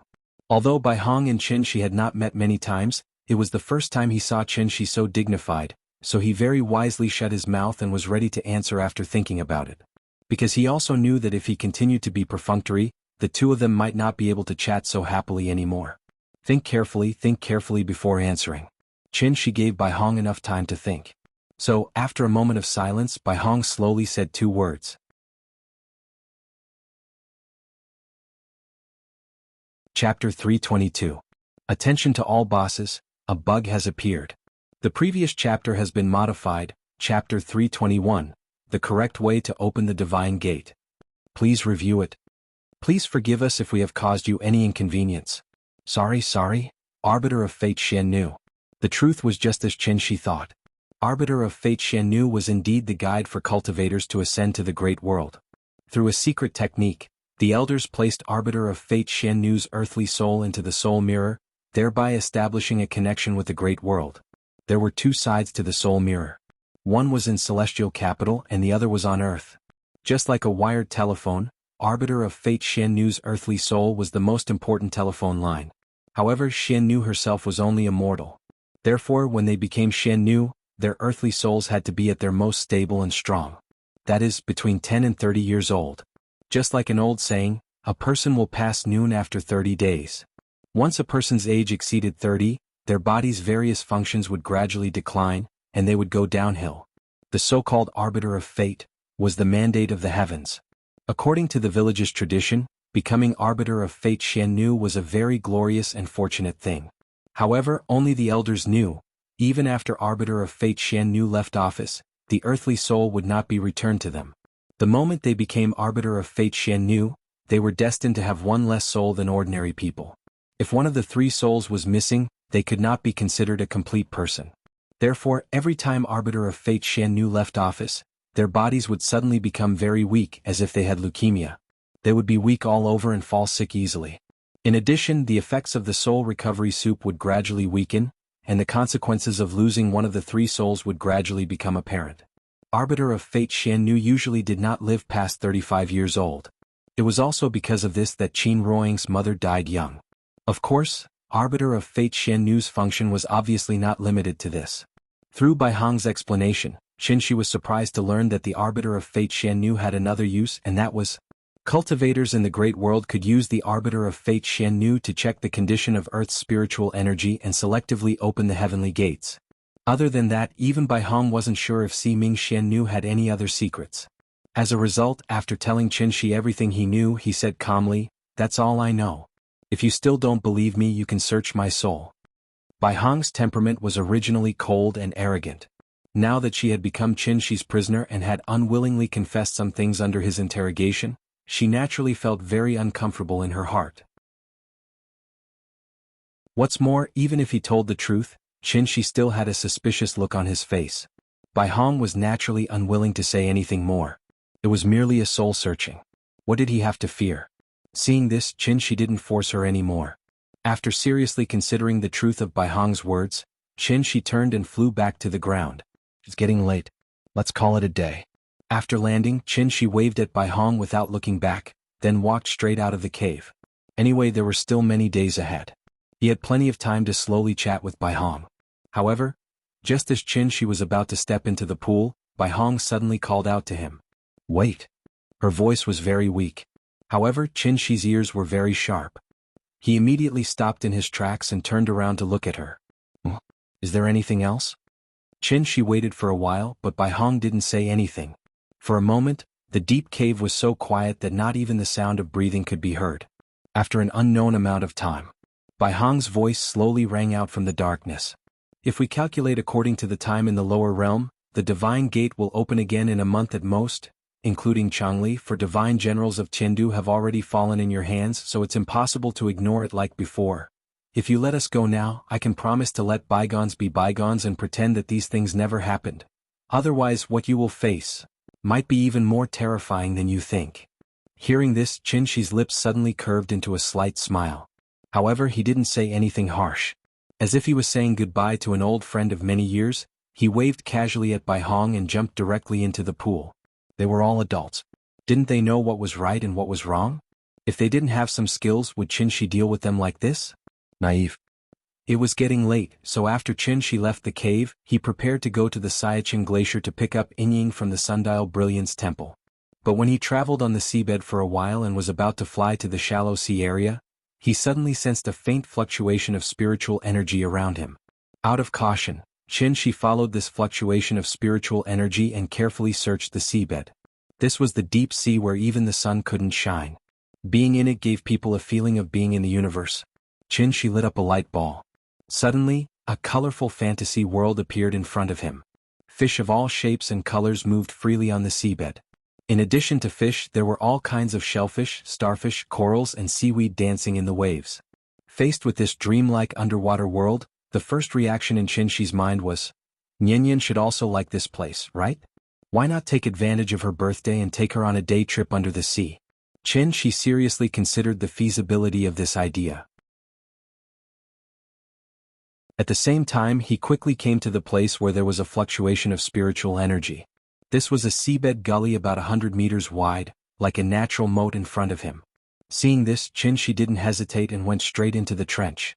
The two sides of the trench were as steep as cliffs, so as soon as he entered the trench, it was as if he fell off a cliff. The trench was not deep, about 20 to 30 meters.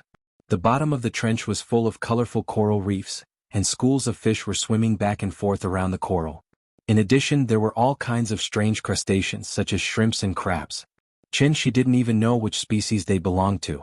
Qin Shi simply patrolled around and didn't find anything strange, but that trace of spiritual energy didn't disappear from the beginning to the end. The reason why Qin Shi was so interested in this spiritual energy was that this spiritual energy was not the original spiritual energy of heaven and earth. Instead, it seemed to have been roughly processed, somewhat similar to the existence of true essence. Of course, this spiritual energy was far from being as pure as true essence. The spiritual energy was too scattered, and he couldn't find the specific location, so after Qin Shi patrolled again, he was ready to leave. But just as he was about to leave, he inadvertently saw a fish hiding in the coral reefs. Separated by dozens of meters, Qin Shi and the fish looked at each other from a distance. At that moment, Qin Shi saw a trace of fear in its eyes. This fish was actually like a human, and it could actually use its eyes to express its emotions? Qin Shi raised his eyebrows and almost instantly understood why. This guy. Surprisingly, it was also a monster that had gained intelligence. Thinking of this, Qin Shi was ready to catch this fish and study it. But before he could do anything, the fish seemed to have realized something. Like a cat whose tail was stepped on, it immediately drilled into the nearby coral reefs. The speed was very fast. If it wasn't for Qin Shi's eyesight that was far better than ordinary people, he would have thought that he was seeing things interesting.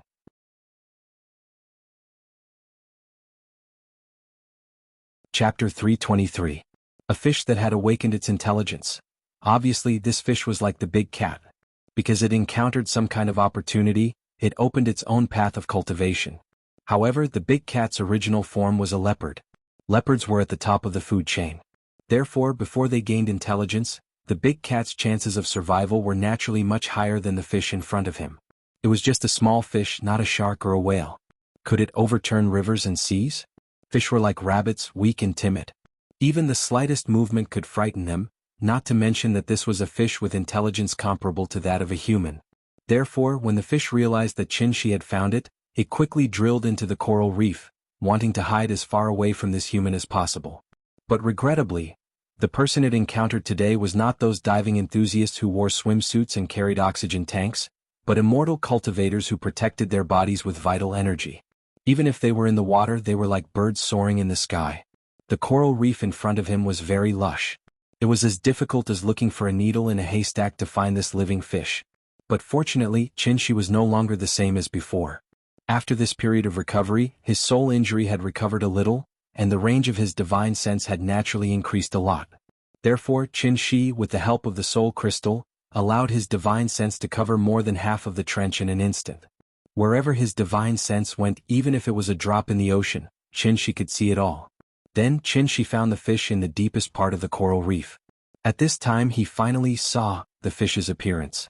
This was a typical deep-sea fish, so its appearance was very different from river fish and shallow-sea fish.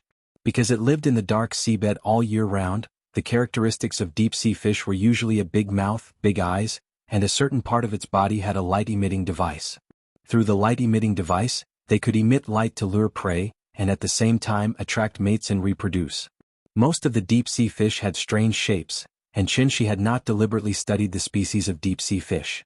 But when he saw the fish's appearance clearly, the name of this fish appeared in his mind in an instant, and that was anglerfish. The name sounded complicated, but in fact, it referred to the kind of fish with a lantern on its head. It was also because of the lantern on its head that this fish was often called the anglerfish. There were many species of anglerfish, most of which were very ugly and even a little scary. But the one in front of Qinshi was different. Perhaps it was because it was an immortal, so this anglerfish did not look ugly. Instead, it gave people a feeling of stupidity and cute. Looking at it carefully, it was a fish of the Asian anglerfish. Unlike an anglerfish's body it had a layer of golden scales on its body, looked like the protagonist of the clownfish in Finding Nemo. Its body was as fat as a basketball and it had a lantern on its head. Looking at its silly appearance and its timid little eyes. So, Qinshi made a decision in an instant, and that was to catch it and bring it back to Nian as a pet. As for fish, although it could not be held in the hand to play with at all times, it could be placed in the fish tank for viewing. Thinking of this, Qinshi smiled and flew over the coral reef where the fish was. This unlucky anglerfish hid timidly in the coral reef, and probably would never understand. Why was he so unlucky? In the courtyard. When the little girl was awakened by a burst of clatter-clatter noise, she lay by the window with a dull look in her eyes. In the courtyard. Several workers were moving a huge fish tank to the steps of the west wing under Qinshi's command. "Mama, what are they doing?" After looking for a while, the little girl rubbed her eyes, and then obediently went to the bathroom under Qin Ruoying's lead. "Daddy bought you a fish, so we have to put a fish tank at home to raise fish," Qin Ruoying explained with a smile. But this little thing seemed to have misunderstood, so she pouted and muttered softly, "I don't like to eat fish. Fish have bones?" Hearing this, Qin Ruoying was a little dumbfounded. She pinched her little face and explained, "This fish is not for eating." "Not for eating? Then what is it for?" "For you to see." "I don't want to see. I don't like fish." Because fish had bones, she didn't like to eat fish, and then she didn't like this kind of animal. Seeing this, Qin Ruoying didn't say anything more to her. Anyway, she would be able to see the fish in a while. After the little girl finished her breakfast under Qin Ruoying's care, she carried the big cat and stepped out of the west wing door. When Qinshi saw her coming out, he shouted for her to come to his side.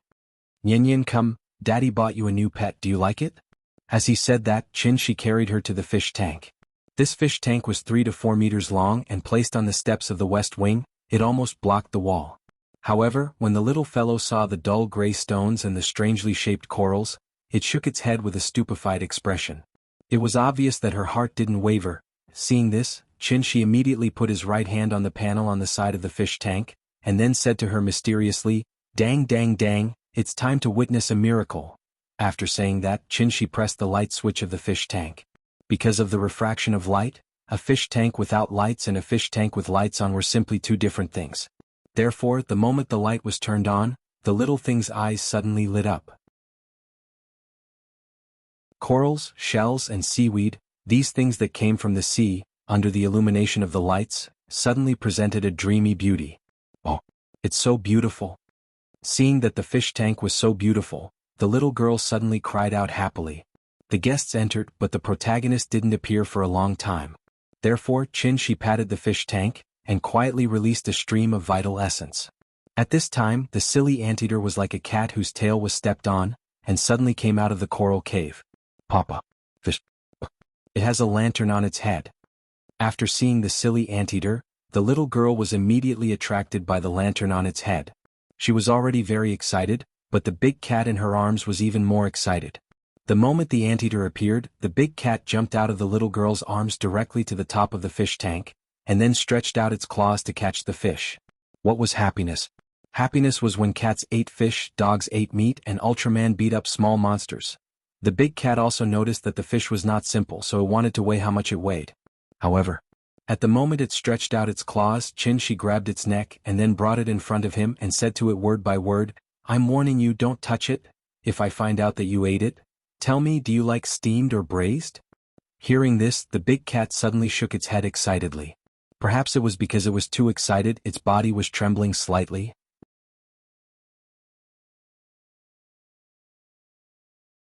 Chapter 324. With the appearance of the fish tank, the huge courtyard finally had one more permanent resident. This anglerfish's head was very big, so when the little guy asked what it should be called, Chin-shi decisively gave it a name: Big Head. It was especially vivid and vivid. At the same time, it sounded like it complemented the two words big cat, big head. Because her vocabulary was too small, after the little one whispered the name in her mouth, she said with a happy face, "Big Head sounds good. This is Big Cat, this is Big Head.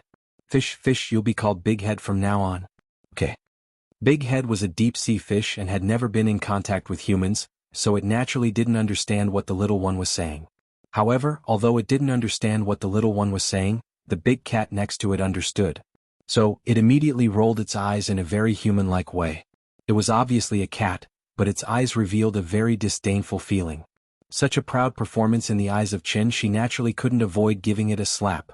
After settling Big Head, the family of three faced the late spring sun and leisurely walked out of the tea house.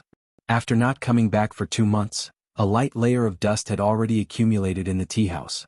The couple rolled up their sleeves and began to clean. As for the little girl, she slipped into her own children's playground and happily played with building blocks by herself. However, she didn't play for long before there was a sudden burst of shouting outside the tea house. "Nyan Nyan, we're here." After not seeing each other for a long time, the two brothers were not polite at all. After each of them pushed open a glass door, the two brothers jumped into the tea house side by side. Gu Lao thought that the two brothers would wait for the old man to enter before letting go. He didn't expect that just as he walked to the door, the glass door had already bounced back and almost hit him in the face. This troublesome child. Seeing this, Gu Lao helplessly shook his head, then opened the door and greeted Chin-shi and his wife. As usual, after making a pot of tea, Chin-shi played Go with the old man. The three little things were making a ruckus in the children's playground. Chin Ruoying turned on the stereo and played some soothing light music. Then she picked up a book called Collection of Flowers, and sat in the booth next to the children's playground. In this warm spring season, this small tea house hidden in the corner of Hohai had a kind of leisurely and carefree atmosphere. At the same time, it was relaxed and lively. Unfortunately, although the tea house was good, it rarely had customers. Today was not the weekend, so it was not until Gu Lao brought the two brothers home for lunch that the door of the tea house was finally pushed open. He was still not a guest. The little fellow looked up. Wasn't this person Xiao Yuan, whom he hadn't seen for a long time? She didn't contact Chin-shi in advance, but she didn't expect that she would coincidentally rush over on the first day of the tea house's opening. If I remember correctly, Beijing Normal University is not that close to Hohai, right? Why did she just happen to wander over? Boss. Xiao Yuan had just walked into the tea house when she looked up and saw Chin-shi and his family sitting around a tea table preparing to eat. Therefore, she immediately lowered her head in embarrassment. She felt like she was here to freeload. "Sister, you're here? Let's eat. Come. The little fellow waved the chopsticks in his hand and shouted excitedly. In fact, since the end of the winter vacation, Xiao Yuan would visit Hohai every day. She wanted to come over and help when the tea house opened. She didn't know why she liked to come here. Repaying kindness was only one reason. On the other hand, it was probably because of the boss family of three. Although the boss didn't look much older than her, he always gave people the feeling that he had seen the world. Coupled with the knowledgeable and virtuous lady boss, as well as the lively and cute little guy, Xiao Yuan always wanted to follow them around and learn from them in detail. This was not homework nor was it work. It was an attitude towards life. As the saying goes, one is marked by the company one keeps. Birds of a feather flock together. Xiao Yuan felt that she might have met the light in her life. Unknowingly, she was influenced by the husband and wife, which caused her to have a change from the inside out. This change wasn't obvious but hidden. Perhaps it would be many years later that she would truly realize what she had learned as a waitress here. Although the tea house didn't need to hire waiters, Qinshi obviously couldn't just chase them away. Therefore, after Qiao Yuan repeatedly promised that she wouldn't fall behind in her homework, Qinshi finally gave her the keys to the tea house. From now on she would be the shopkeeper here. An ordinary and leisurely day passed just like that. Qiao Yuan took some time to go to school to get her suitcase. Then she once again moved into the courtyard. As soon as she stepped through the drooping flower gate, she saw the huge fish tank and the big cat that was lying on top of the fish tank and kept meowing into the tank. Every time the big cat meowed, Big Head would immediately spit out a series of bubbles as if it was responding to it. The fish and the cat were communicating in a way that was completely incomprehensible to humans. Is this an anglerfish? The moment she saw the fish, such a question appeared in Qiao Yuan's mind. If she remembered correctly, the anglerfish should not have scales, right? This fish, what kind of fish was it? Why did it feel a little strange? Although Qiao Yuan felt that it was a little strange, she didn't ask much. She had already made up her mind to follow the boss in the future. She would see more, learn more, and do more. Although she was only a waitress in the tea house, when she held the keys to the tea house, a fighting spirit ignited in her heart for no reason. The peaceful and indifferent life kept repeating itself. Time flew by, and in the blink of an eye, it was summer. This morning, while the little girl was feeding the fish, Qinshi quietly came to her side, and then asked mysteriously, "Nian, come, Daddy wants to ask you a question. Do you know what day it is tomorrow?" Hearing this, the little girl tilted her head and thought for a while. But after thinking for a long time, she still couldn't think of a reason, so she shook her head blankly. "Think again?" Qinshi asked again. But the little girl shook her head again. Qinshi had no choice but to cough lightly and remind her, "Today is May 5th. Hearing this, the little girl still didn't seem to react, and the expression on her face looked very cute. Qinshi was silent. Then he suddenly raised both hands like a child and shouted very exaggeratedly, "Today is your birthday. Are you happy?" "Birthday?" The little girl was obviously stunned, but then, as if nothing had happened, she turned around and continued to throw minced meat into the fish tank. Big Head opened its bloody mouth. Every time it swallowed a piece of minced meat, it happily turned around in the water. And the big cat was lying on the side, and from time to time, it would poke its head out to snatch a piece of meat to eat. This behavior made Big Head so angry that it kept bubbling in its mouth. This scene made Qinshi stunned. Strange. Nian's reaction was not right, but after thinking about it, Qinshi understood what was going on with the little girl.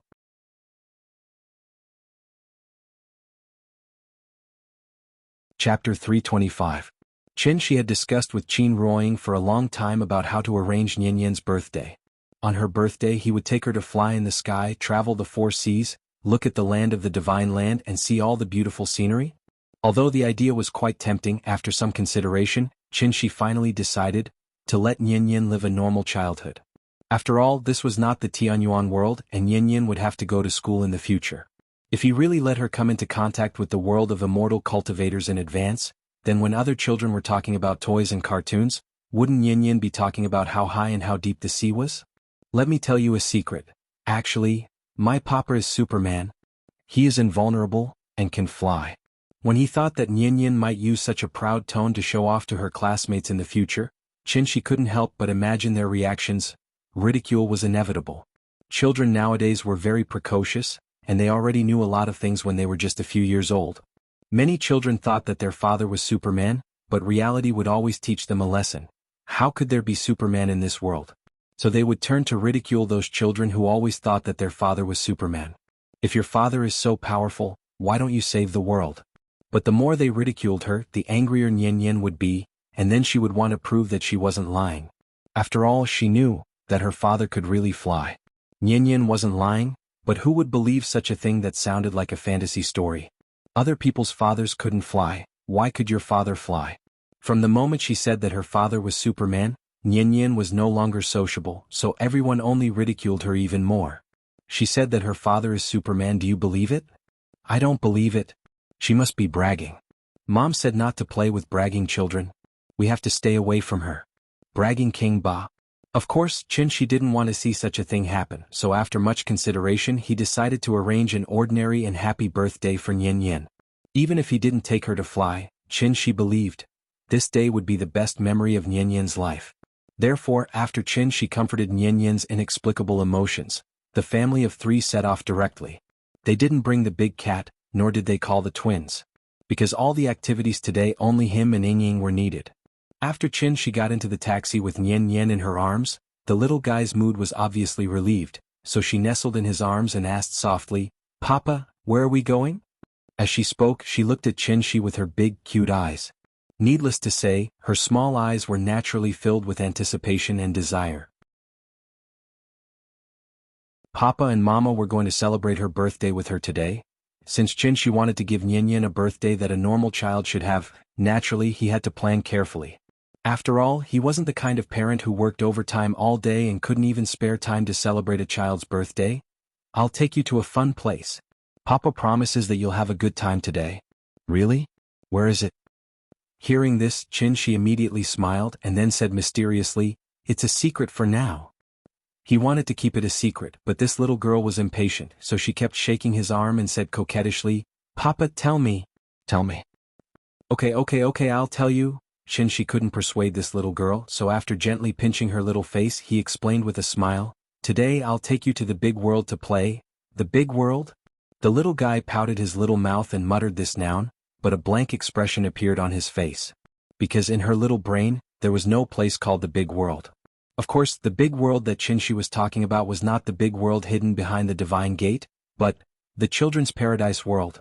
This was a large outdoor expansion park that covered an area of 150 acres in the western suburbs of Shangjing. Although it was not as big as Disneyland in Zhonghai, it had its own characteristics and could be regarded as a holy place in the minds of children. The theme of the park was forest.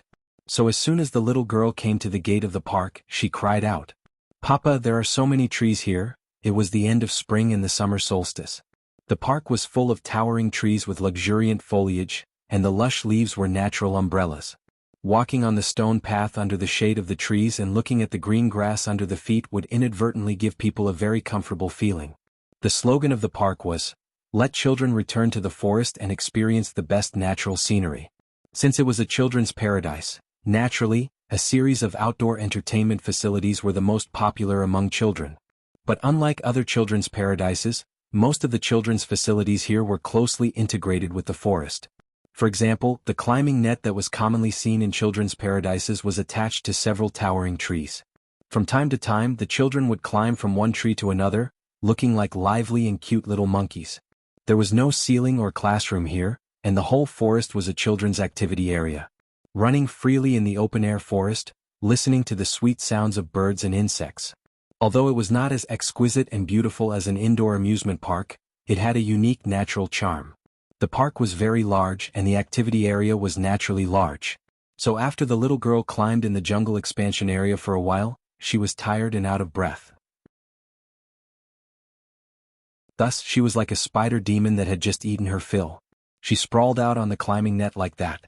Seeing this, the couple sat on the grass under the shade of the trees and kept cheering for her. The little fellow rested for a while and then crawled up, huffing and puffing.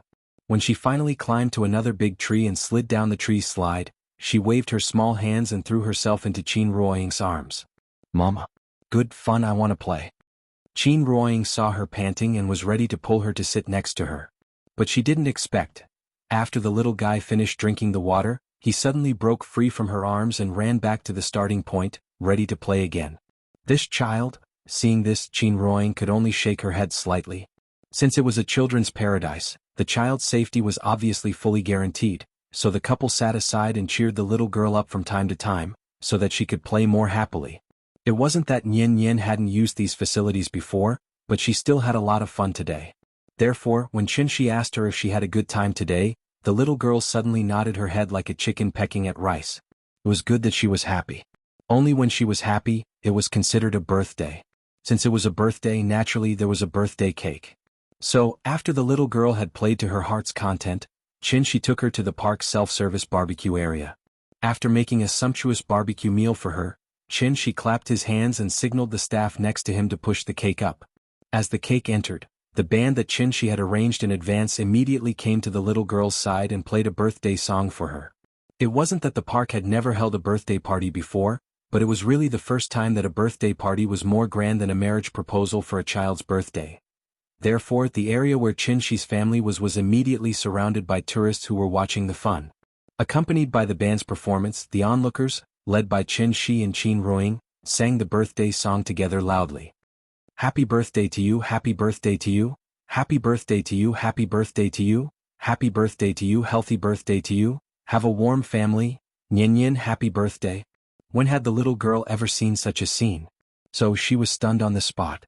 Until Qinshi pushed the cake in front of her, the little girl didn't seem to come back to her senses. Seeing this, Qinshi squatted beside her and said softly, Nyen Nyen, happy birthday, come, blow out the candles and you can make a wish, any wish is fine.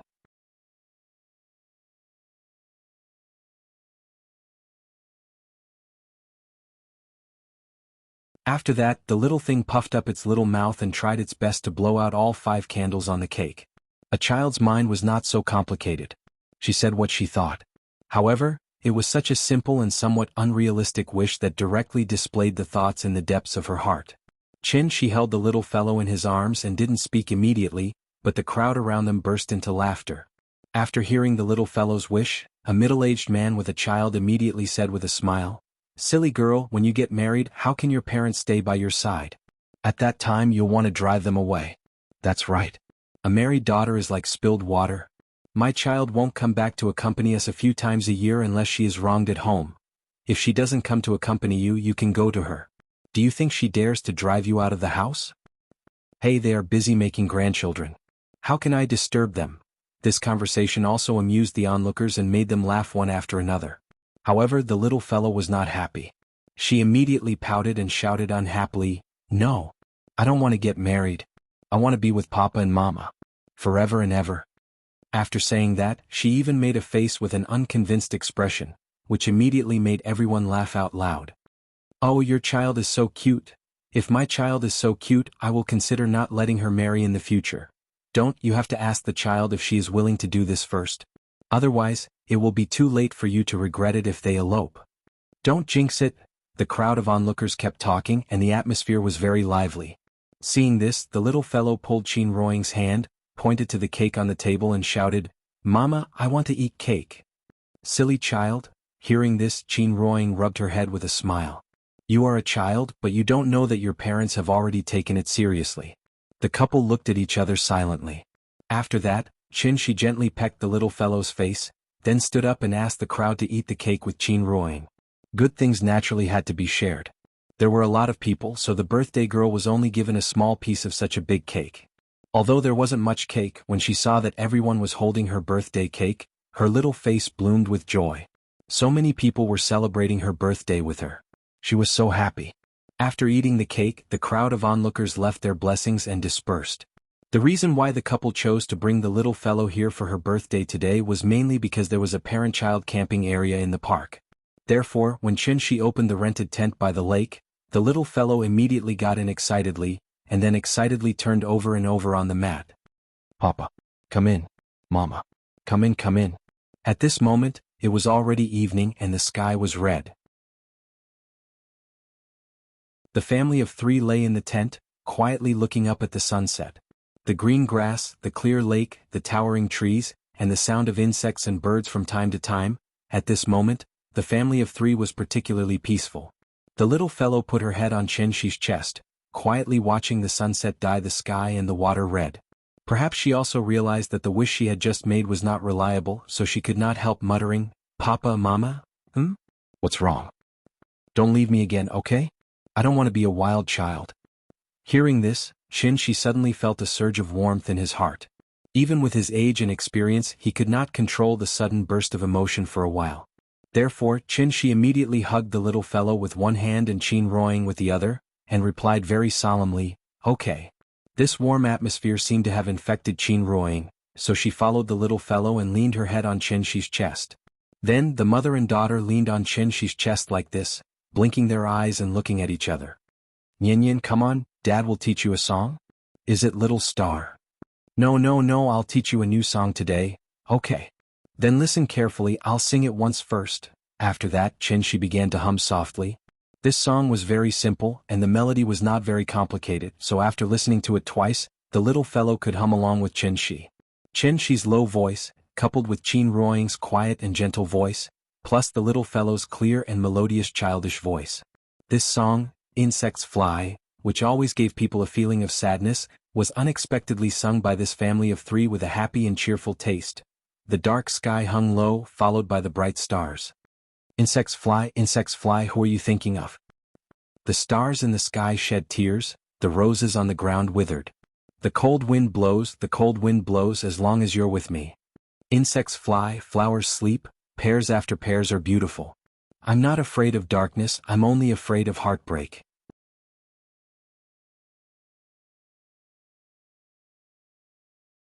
Chapter 327.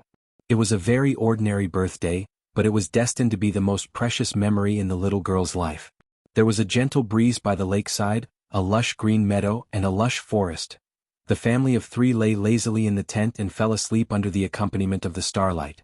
It wasn't until the sun rose again that the little girl opened her eyes in a daze under the sunlight.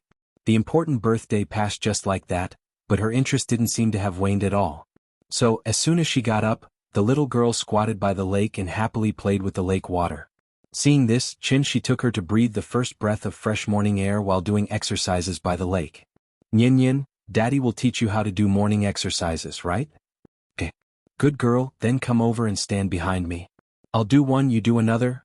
1 2 3 4 2 2 3 4.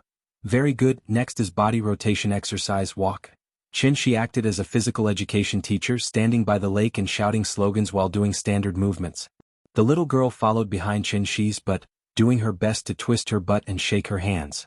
That silly look looked very cute.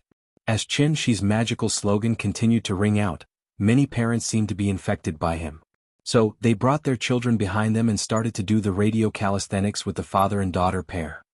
After finishing their morning exercises and eating breakfast, the family of three finally got on the car to return home. On the way back, Chen Shi played the role of a language teacher and gave the little girl an essay question. The question was, the most unforgettable day. The little girl was very interested in this question that was obviously out of the syllabus. So, Chen Shi told the little guy about the 6 essentials of writing, and under his patient guidance, the little guy was able to draw inferences about other things from one example, and successfully wrote the first essay of his life. The only regret was, Nyin still didn't know how to write, so there was no way to write this essay on paper. However, Chen Shi believed that when Nyin attended language classes in the future, this piece of the most unforgettable day would definitely become a model for her teacher's lectures. Under their tutelage, Nyin would definitely become an excellent Chinese class representative in the future. In this regard, Chen Shi was full of confidence. It was a sunny afternoon in Hohai, a quiet and cozy little tea house. The leisurely days passed by slowly. Until this day, May 20th. Only half a month had passed since Nyinyin's birthday. Logically speaking, with the dry summer weather, there should be very little fog in the morning. But today he didn't know why. In the morning, as soon as the little girl opened the door, she saw a foggy scene as if winter was coming. The thick fog obscured their vision. The little fellow stood outside the door of the west wing. When she raised her head, she couldn't even see the door of the east wing clearly. The visibility was at most 5 meters. Standing in the courtyard and looking at the sky, the thick fog even covered the brilliant morning sun. The fog cast a mysterious veil over the familiar things around him. Standing in the courtyard and looking at the sky, the thick fog even covered the brilliant morning sun. The whole sky was gloomy. In this regard, the little fellow was particularly excited. She actually played hide and seek with the big cat in the fog. The big cat circled around the courtyard, and the little fellow chased after it. Because she ran too fast, when she realized that there was someone in front of her, it was too late to stop.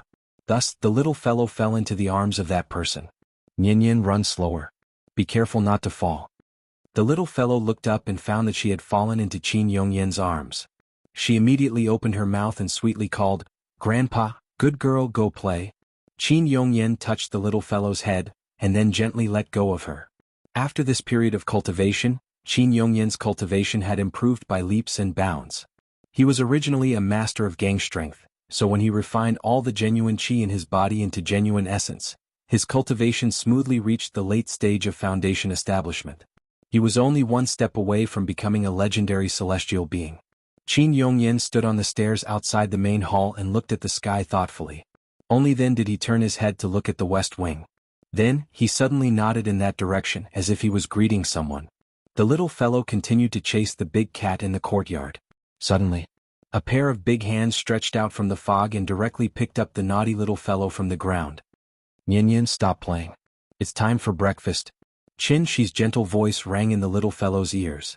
So, the little fellow immediately put her arms around Qin Shi's neck and said coquettishly, "Papa, I want to eat crystal shrimp dumplings." "Didn't you say you wanted to eat soup dumplings today?" "No soup dumplings. I want crystal shrimp dumplings." Qin Shi was obviously prepared for this little fellow who often changed her mind, so he pinched her nose and said with a smile, "I knew you would do this. Let's go. We have both. You can eat whichever you like. Papa is so nice." It was obvious that this sudden fog was a sign of the arrival of the heavenly anomaly. Just as Bai Hong had said, the gate of heaven would open again very soon. Qin Shi didn't think too much about this. The gate of heaven opened for a limited time each time. Even if the people of Heaven Capital were determined to investigate, what could they find in such a short time? The village had been destroyed and Bai Hong and her people were either dead or injured.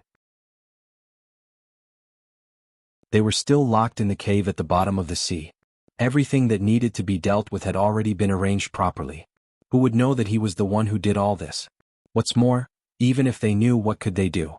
If a cultivator at the soul formation stage was determined to hide, it was definitely not so easy to find. Right now, Qin Shi only wanted to live a low-key life, so when this fog appeared, he acted like he did a few days ago. He ate, slept, and acted as if everything had nothing to do with him. Therefore, after the family of three had breakfast, they prepared to open the tea house as usual. But just as they were about to walk out of the courtyard, Qin Ruoying suddenly stopped. She frowned and looked a little uncomfortable. "Ying, what's wrong?" Qin Shi immediately noticed Qin Ruoying's strangeness, so he hurried to her side and held her hand very nervously. "Nothing. I just felt a little dizzy just now. I'm fine now." Hearing this, Qin Shi couldn't help but look at Qin Ruoying with slight surprise. Dizzy? What a joke. What's Ying's cultivation level? How could she feel dizzy? At the thought of this, Qin Shi immediately released a trace of true essence, and then carefully sorted out Qin Ruoying's physical condition. He didn't find any problems. But the more it was like this, the more worried Qin Shi was. Ying could get sick?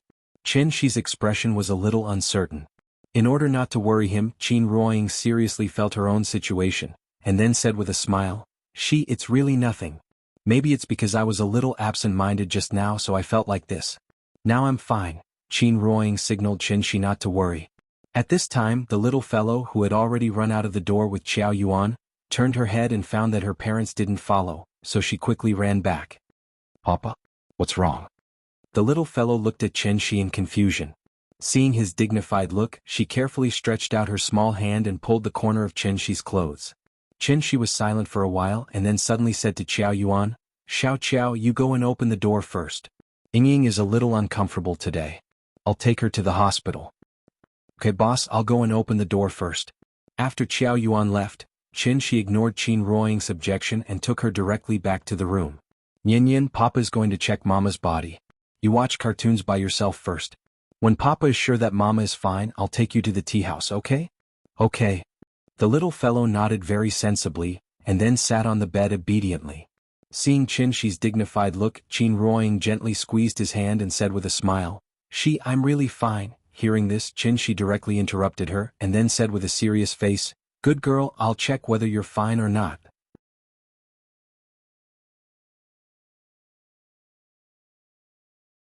Chapter 328. Some people could become a world-class superstar by playing football, while others could become an Olympic champion by diving. But if one wanted to reach the top of the world in something, it was definitely not something that could be achieved by hard work alone. Everything had to be about talent.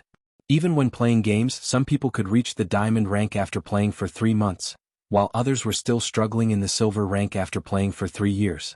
There were geniuses in all walks of life, but in this world, most of them were ordinary people who could not even compare to others in playing games. Qin Ruoying was such an ordinary person. At least, in terms of cultivation, she really did not have any outstanding points. So even with Qin Shi, a soul formation expert, training with her all day long, Qin Ruoying's improvement was still so slow. With this kind of cultivation talent, if placed in the Sky Yen God sect, she might not even be as good as the most ordinary outer disciple. But there was no other way who asked her to have a strong background. Of course, poor aptitude was one thing, but no matter how bad Qin Ruoying was, she was still a cultivator who had stepped into the foundation establishment stage. Even martial artists could be immune to all kinds of diseases, let alone cultivators. Therefore, when Qin Ruoying said that she was a little dizzy, Qin Shi's reaction was obviously a little overboard. As the saying goes, once bitten, twice shy. Perhaps it was because Qin Ruoying had lost her Yin spirit previously. Qin Shi now paid extra attention to any abnormal situation. For the sake of caution, Qin Shi even used the amplification effect of the soul crystal, and carefully checked the situation of Qin Ruoying's soul. Qin Ruoying's Yin spirit had already returned, so no matter how Qin Shi looked, he did not find any problems. Could it be, was it really like what Ying said because she was a little absent-minded just now so she suddenly felt a little dizzy? Psychological effect? While Qin Shi was depressed, the little fellow was secretly paying attention to his expression. As soon as she saw the expression on Qin Shi's face slightly relax, this clever little thing eagerly came to his side, then hugged his arm and acted like a spoiled child. "Papa, what's wrong with Mama?" This silly child has learned how to read people's expressions. Seeing this, Qin Shi pinched her little face and said with a smile, "Mommy is fine. Let's go. I'll take you to the tea house to play with your brothers." "All right." Since Qin Ruoying was indeed fine, Qin Shi could naturally put down the big stone in his heart. When the family of three walked out of the west wing again, the thick fog in front of them still hadn't disappeared. The heavenly anomaly this time, could it have happened in Shangjing? Qin Shi looked up at the sky and observed for a while. In the end, he did not want to go and investigate. Instead, he carried the little fellow and walked straight into the tea house. Whether it was the recovery of spirit energy or the opening of the heavenly gates, none of this had anything to do with Qin Shi. Whether it was in the past or in the present, his ambition had never changed, and that was 30 mu of land, a cow, and a warm bed for his wife and children. Just a few simple sayings, but they were enough to describe the ideal life in his heart. While Qin Shi was busy accompanying his wife and children, Siachen Glacier, Beiyao Temple. Qin Shi had long guessed that someone might come to the Beiyao Temple to check the situation, so he removed the restrictions outside the temple long ago. At the top of the snowy mountain, the wind and snow seemed to never calm down for a moment. The mountain wind whistled past, mixed with bursts of snowflakes fluttering in the air. It was obviously a beautiful dynamic picture, but it gave people a sense of peace and tranquility. At this moment, it seemed that even time had stopped. In the wind and snow, two figures were particularly conspicuous like two drops of ink on a piece of rice paper. One of them was relatively young, about 30 years old. The other person's hair and beard were all white, and he wore a green robe. He seemed to have a kind of sage-like charm. The young man was holding a bronze mirror in his hand, but the surface of this bronze mirror was dark. But there was something strange about it. There was a metallic luster flowing on the surface of the black mirror. From afar, this bronze mirror looked like a black hole, with a mysterious and wonderful beauty. "Master, if the records of the divination pavilion are not wrong, the Beiyao Temple should be here." The young man looked around, but under the wind and snow, what could he see except for the white snow? The snow had already drowned everything. The old man frowned and cast his gaze on a snowy area. Immediately after, he gently waved his sleeve, and an invisible force suddenly burst out. Like a stone smashing into water, the accumulated snow on the snowy ground immediately exploded and scattered in all directions, turning into snowflakes that fluttered in the air. Then the old man waved his sleeve again, and a gust of wind suddenly blew in the air. In an instant, the snow that covered the sky and the sun was all blown to another mountain top. The wind and snow suddenly stopped. A black building suddenly appeared in the old man's line of sight. This unopened sacred hall was like a flower bud waiting to bloom, standing alone on the mountain peak. Seeing this, the young man immediately soared into the air and flew above the hall in the blink of an eye. He held the mirror and looked at the hall. Immediately, as if some mechanism had been activated, a series of ka-ka rotating sounds could be heard in the hall. Then, this black hall slowly bloomed under the young man's slightly bewildered eyes. "This is the Beiyao Temple?" The young man landed in the center of the hall and carefully looked at the strange patterns on the floor. But just as he was curious about the things around him, the old man suddenly called out to him. "Wushu, there's no need to look. Let's go." Hearing this, the young man called Wushu immediately flew back to the old man's side, and then asked with a puzzled expression, "Master, What happened to this temple? The evil spirit has been destroyed, and the soul crystal has been lost. Without these two cores, the Beiyao temple can be considered to be completely destroyed. Is there no way to repair it? There's no way. The old man shook his head, then suddenly asked, Wushu, carefully feel the aura here and see if you can sense anything? Okay. After hearing the old man's words, the young man sat cross-legged in the air, held his breath, and carefully felt the surrounding spirit of heaven and earth. Master, this place seems to have the aura of senior brother Baihong. He should have been here before. Is that so? After the old man glanced at the black lotus below, he waved his sleeve again. The wind and snow all over the sky suddenly surged. The old man did not use true essence to protect his body. Instead, he allowed the goose feather-like snow to continuously fall on his body. Therefore, in a short while, the old man's body was covered with a shallow layer of white snow. They came in a hurry and they left in a hurry. If I'm not wrong, they're probably dead by now. What? Hearing this, the young man's face couldn't help but change drastically. He looked quite excited and asked, There is still someone in the lower realm who can hurt senior brother? Why not? Moreover, are you so sure that the person who hurt them must be from the lower realm? Master, I don't understand what you mean. If you don't understand, think more. Seeing the old man's serious expression, the young man wisely shut his mouth. Then, the old man thoughtfully looked at the bronze mirror in the young man's hand.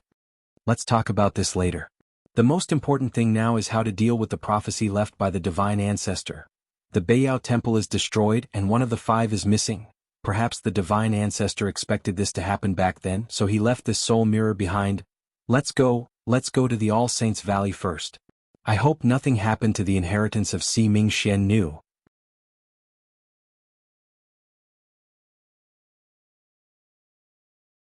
Chapter 329.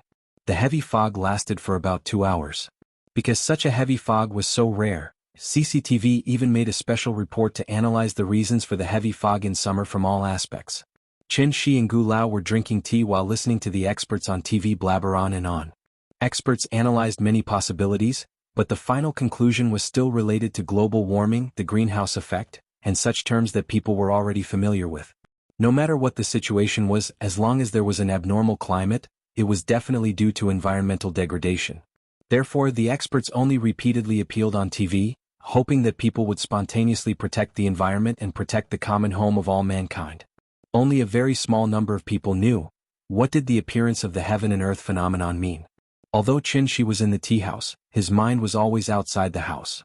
When the heavy fog dissipated, the hot summer sun once again shone on Hohai Old Street. Qin Shi smiled and retracted his divine sense. The heavy fog dissipated, which meant that the gate of heaven was closed, and those people should naturally go back. This was undoubtedly good news for Qin Shi. He was not afraid of them, he just didn't want to trouble them. After all, Qin Shi had long passed the age of yelling and killing. Being able to quietly drink tea for a while was more appropriate for an old man like him. Qin Shi and Gu Lao chatted about the recent abnormal weather. While they were chatting, Gu Lao seemed to be touched by something.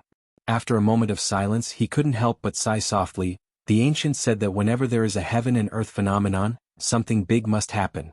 Qin Shi thought he was referring to the recent weather, so he smiled and didn't say anything. Gu Lao's mind drifted further and further. Before Qin Shi could speak, he continued, I didn't see anything big, but recently, strange things have been happening one after another. Oh? Hearing this, Qin Shi finally seemed to be interested, so he smiled and asked, What strange things have you encountered recently? Sigh, maybe it's because I'm old, so this old man is becoming more and more superstitious. Gu Lao smiled and shook his head. After looking at Qin Shi thoughtfully, he sighed softly, There are some things that I've been keeping in my heart for a long time. Little Qin, I can see that you're not an ordinary person. If you're willing to listen, I can tell you about it. Just treat it as listening to an old man complain. Qin Shi had known Gu Lao for some time, but he had never seen him show such an expression, so he immediately smiled and said, Interesting, why don't you tell me about it first? Let me make this clear first. You youngsters should just treat this as a joke. Don't take it to heart. It's nothing, we're just chatting. Don't worry, I'm not a blabbermouth. Alright, it's actually like this. Then Gu Lao spoke of the things that had been buried in his heart all this time. The old man had never mentioned his family matters to Qin Shi before, but he didn't expect to spill it all out this time. Gu Lao had a daughter, the mother of the 2 brothers, named Gu Yao. But what was regrettable was that, just when Qin Shi moved from Zhonghai to Beijing with Nian Yin, Gu Yao died in a car accident. Gu Lao used to live in his hometown in Jizhou. Because of Gu Yao's death, he returned to Hohai to take care of the two children for his daughter. In fact, Qin Shi had already guessed that there might be something going on in Gu Lao's family. After all, if it was a normal family, how could an old man like Gu Lao take care of the children 365 days a year? And there were two of them at once, not to mention whether he had the energy or not. Didn't the children miss their parents at all? What about their parents? No matter how busy they were, there had to be a limit, right? The two brothers rarely mentioned their father, which meant that they didn't like their father. The children were still young, so Gu Lao could only lie to the two children that their mother had something to do abroad and would only come back once in a while. This excuse was just like how Auntie Zhang used to lie to Nian Yan. But here was the strange thing. The reason why these two silly children didn't clamor for their mother was that Gu Yao often came back to see them. Moreover, the frequency of her coming back was obviously much higher than before.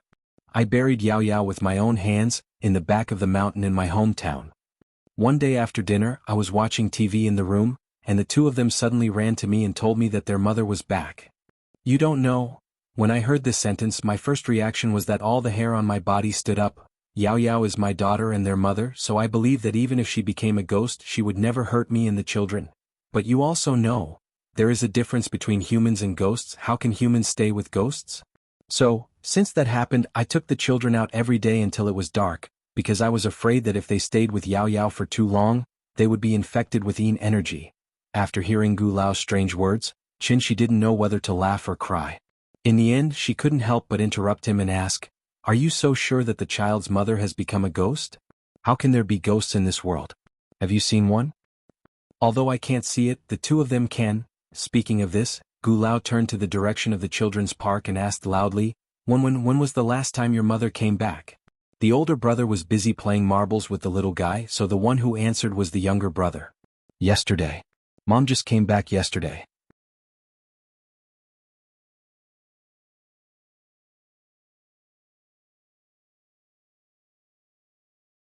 Chapter 330. Things like ghosts. In fact, they weren't as mysterious as the legends said.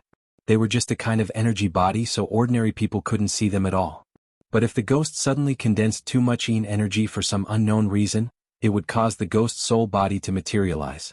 It was precisely because of this that ordinary people could see ghosts. Of course, this situation was extremely rare. In addition to this situation, there were a very small number of people who could directly see ghosts with their naked eyes. These kinds of people often appeared in folklore, yin-yang eyes. However, the yin-yang eyes wasn't very accurate. Immortal cultivators knew more than ordinary people, so from the perspective of immortal cultivators, the so-called yin-yang eyes was actually far more sensitive than ordinary people, so they could keenly detect signs of spiritual energy or yin energy fluctuations. These people were obviously good seedlings suitable for cultivation. Although Qin Shi didn't specifically test the brothers' cultivation aptitude, the fact that they could see Gu Yao's ghost meant that the aptitude of these two brothers wouldn't be too bad. Although the seedlings were good, they weren't enough to arouse Qin Shi's interest. What he was more concerned about was, it had been more than half a year, why hadn't Gu Yao's ghost dissipated? One had to know that the ghost of an ordinary person could only last for 7 days at most. Without the nourishment of the physical body, the soul was quite fragile. Even if the cultivation reached the golden core stage, as long as the yuanying hadn't been condensed, it was impossible to exist in the form of a soul for a long time. Qin Shi was thinking about the reason why Gu Yao hadn't dissipated.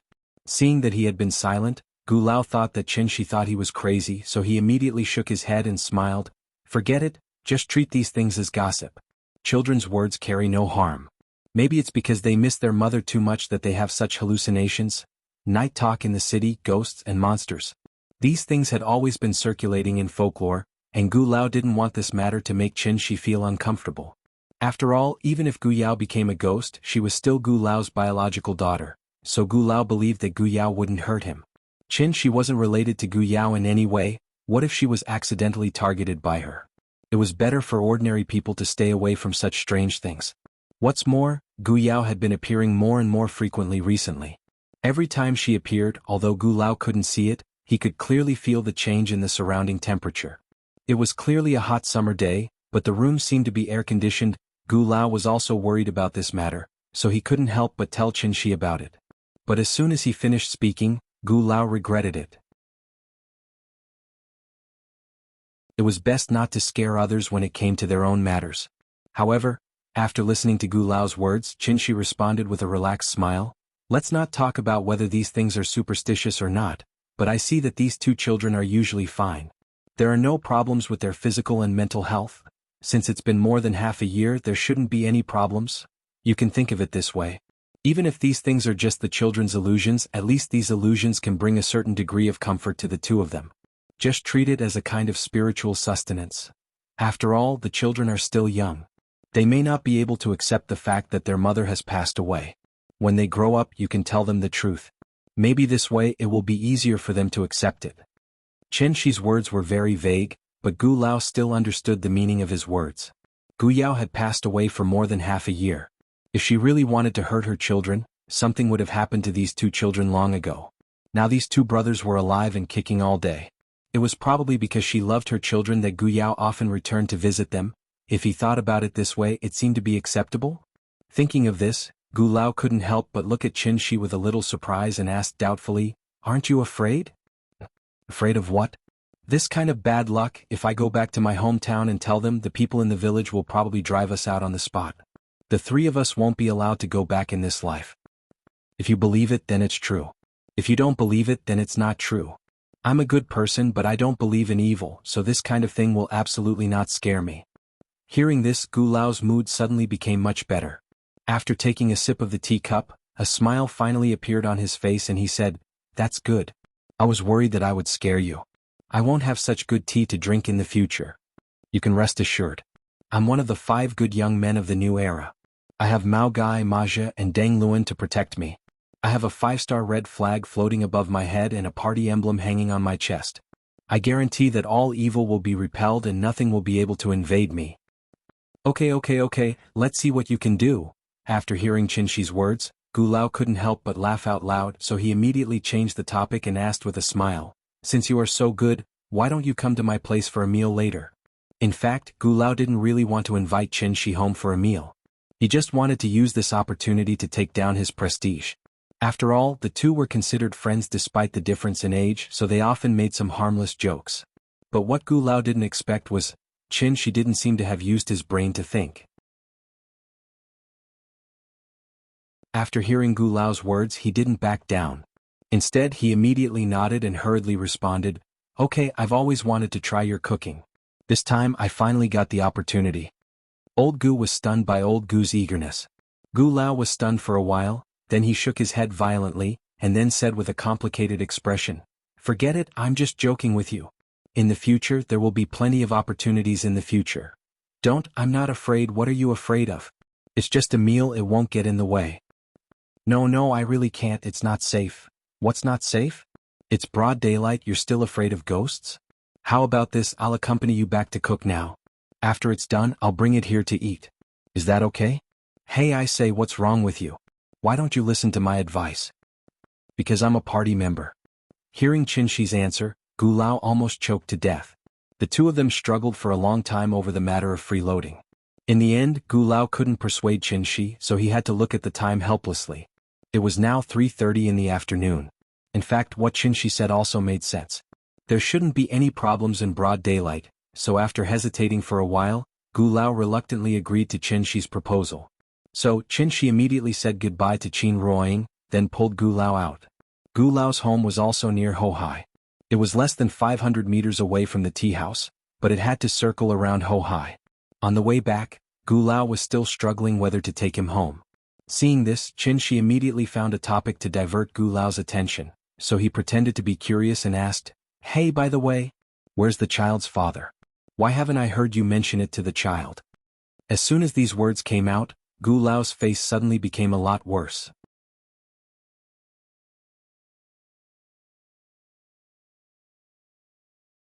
Chapter 331. Heartless Man? After hearing this sentence, Qin Shi's curiosity was suddenly aroused. Could it be those vulgar scenes of abandoning one's wife and children? However, this was someone else's family affair after all, and it was a scandal, so Qin Shi couldn't ask further, so he wisely shut his mouth. This question obviously touched the old man's mind, so after Gu Lao was silent for a while, he sighed deeply and said, "At that time not only was Yao Yao blind but I was also blind. Then Gu Lao frowned and talked about the past of Gu Yao and her husband. Gu Yao's husband was called Xia Kaiji and the two were college classmates. Xia Kaiji's family condition wasn't very good, but he was ambitious. When others were playing basketball and playing games, he was immersed in studying all day.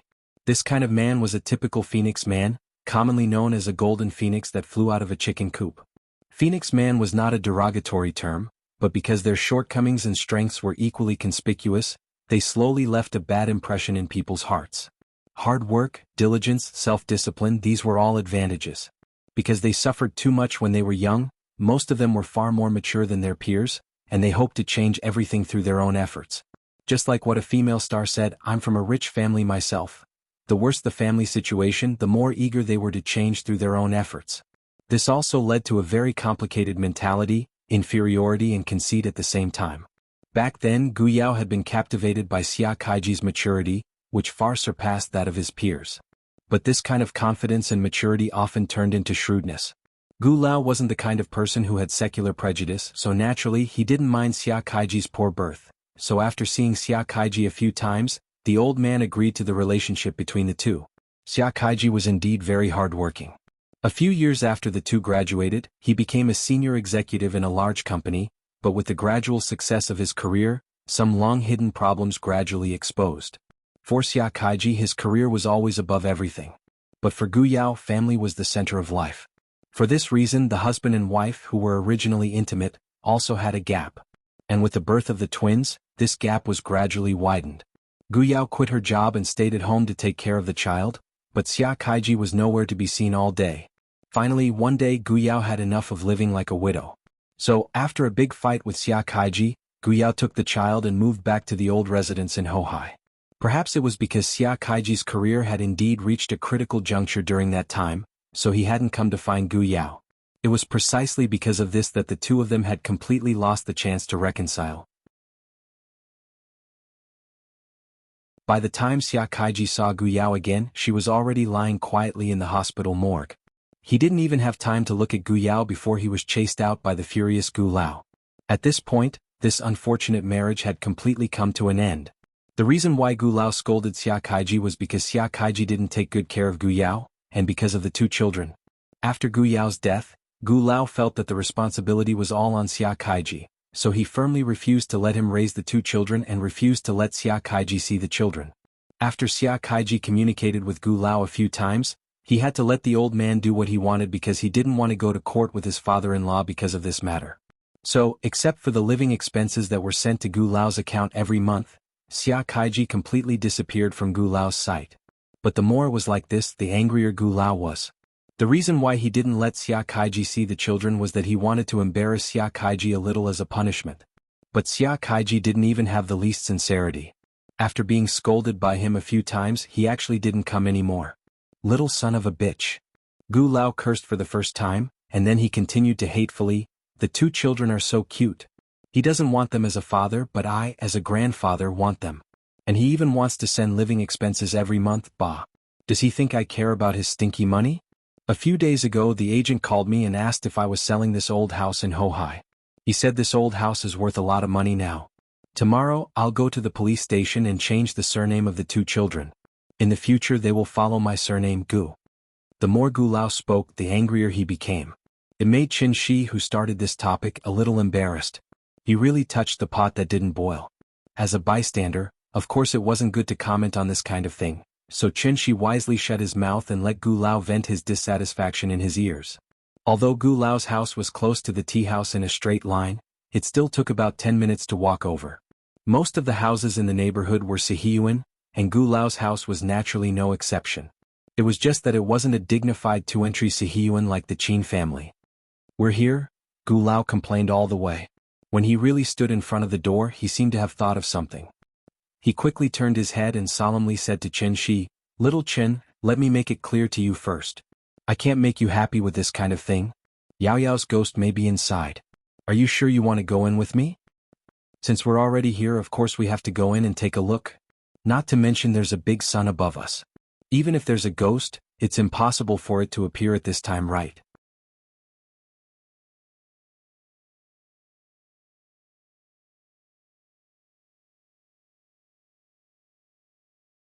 Chapter 332.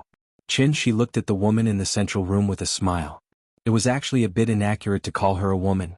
After all, Gu Yao had been dead for more than half a year, and her body had long decayed. How could she be considered a human now? She should be a female ghost. Qin Shi nodded toward the chair, and after a polite greeting, the expression on the woman's face changed slightly. She looked no different from a real person. Although her eye sockets were dark and she didn't even have eyeballs, there was still a hint of surprise in her eyes. The woman stared straight at Qin Shi. After a long while, she finally moved her lips slightly. Immediately afterward, the woman's voice suddenly sounded in Qin Shi's mind. "You saw me?" Hearing this, Qin Shi couldn't help but shake his head and laugh. That was interesting. It turned out that not only did Gu Yao's soul not dissipate, but for some unknown reason she also preserved some memories of her life while stabilizing her soul body. No wonder Gu Yao had been staying with the twins, but the twins acted as if nothing had happened. It was because Gu Yao was their biological mother, so even if she became a ghost, she would never hurt her children. Qin Shi didn't answer Gu Yao's words. Instead, he stood in place and looked at her with interest. This kind of behavior was actually very impolite. Even animals had territorial consciousness, let alone ghosts. Therefore, after looking at Qin Shi for a while, the darkness in Gu Yao's eye sockets became more and more intense. It was like boiling ink, as if it could splash out of the pot at any time. Sure enough. After a few breaths of time, Gu Yao slowly flew up from the chair in a very strange way, and then looked down at Qin Shi condescendingly. If one looked carefully, they would find that Gu Yao's body was not very real. It was vaguely like a projection of a 3D holographic image. The candles in the central room were curled up with smoke. Perhaps because the lights in the room were not turned on, the originally kind Guanyin statue seemed to be covered with a layer of shadow. It looked a bit ferocious and terrifying. Suddenly, a gust of chilly wind blew past, and the sound of leaves rustling could be heard from outside the house. The sky suddenly became a lot gloomier. It was dark and oppressive, as if a rainstorm could suddenly fall at any time. "Live. I won't kill you," Gu Yao's voice sounded again. However, after Qin Shi heard her words, he gently shook his head, and then thoughtfully turned to look outside the house. After a person dies, the 7 spirits disperse first. Then, the heaven soul returns to the heavens, the earth soul returns to the earth, and the life soul enters the cycle of reincarnation. Ghosts were formed from earthly souls, so they lacked heavenly souls and life souls. Naturally, they could not have complete personalities and thoughts like they did when they were alive. Therefore, if one wishes to deal with ghosts, one must first treat them as if they were mentally retarded. They were easily angered and irritated. At the same time, they were extremely aggressive. They would chop people up in the middle of the street if they didn't agree with them. Qin Shi didn't seem to realize what he was dealing with. Therefore, the moment Qin Shi turned around to look outside, Gu Yao was completely enraged by his actions, and went completely berserk. "Ah!" Accompanied by an ear-piercing scream that pierced the depths of one's soul, a strong wind suddenly blew in the central room. Gu Yao's facial expression suddenly became particularly ferocious. Her head of black hair fluttered in the wind, and her pair of pupilless eyes were constantly oozing black blood. She was an evil ghost that had just crawled out of hell. However, Qin Shi seemed to be unaware of anything and continued to look outside the house. Gu Yao had already issued a warning, but Qin Shi was not moved at all. Therefore, Gu Yao completely turned into a vengeful ghost, and fiercely pounced on Qin Shi. Why would people be afraid of ghosts? It was because the two of them were not on the same level and there was no way to fight back. An ordinary person holding a Guanyin bodhisattva from the night market, or chanting a few Amitabha, wanted to subdue an evil ghost with deep resentment. That was a plot that only existed in movies. Everything in the world had a spirit. From the moment Gu Yao turned into a ghost, she had already become a completely new life form. A life form that existed in the world in the form of energy, and was very fragile. Ghosts were more likely to come into contact with the spiritual energy of heaven and earth than humans, so ordinary people could not deal with ghost attacks at all. This was because they had no idea how the ghosts were attacking them. And if humans also came into contact with the spiritual energy of heaven and earth and learned how to use it, then would ghosts still be a match for humans? It was like asking a mentally disabled person to fight with a normal person. How could the former win against the latter? Unless the latter was also mentally disabled. Qin Shi was clearly not mentally disabled. Moreover, his understanding of the laws of heaven and earth was far beyond the imagination of ordinary immortal cultivators. Therefore, the moment Gu Yao pounced on Qin Shi, it was as if she had crashed into a high-voltage electric net, and her entire body trembled violently. Perhaps because it was too painful, Gu Yao suddenly let out an ear-piercing scream, then suddenly turned into a cloud of gray smoke and flew back to the table in the central room at an even faster speed. Running? Seeing this, Qin smiled slightly, then took out the soul crystal and gently waved at the cloud of gray smoke. The gray smoke continued to churn and jump, as if it was still making its final struggle.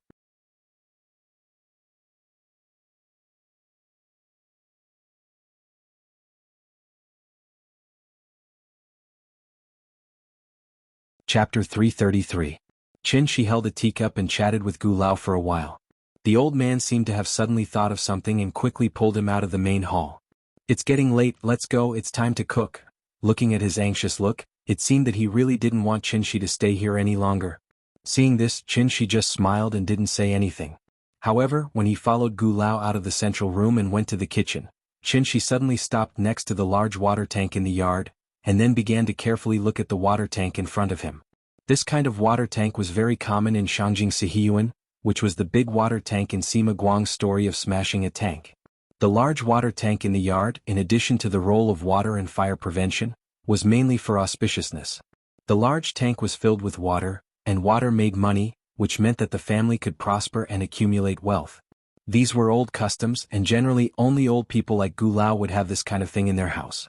Qin stood by the water tank for a while and no one knew what he was looking at.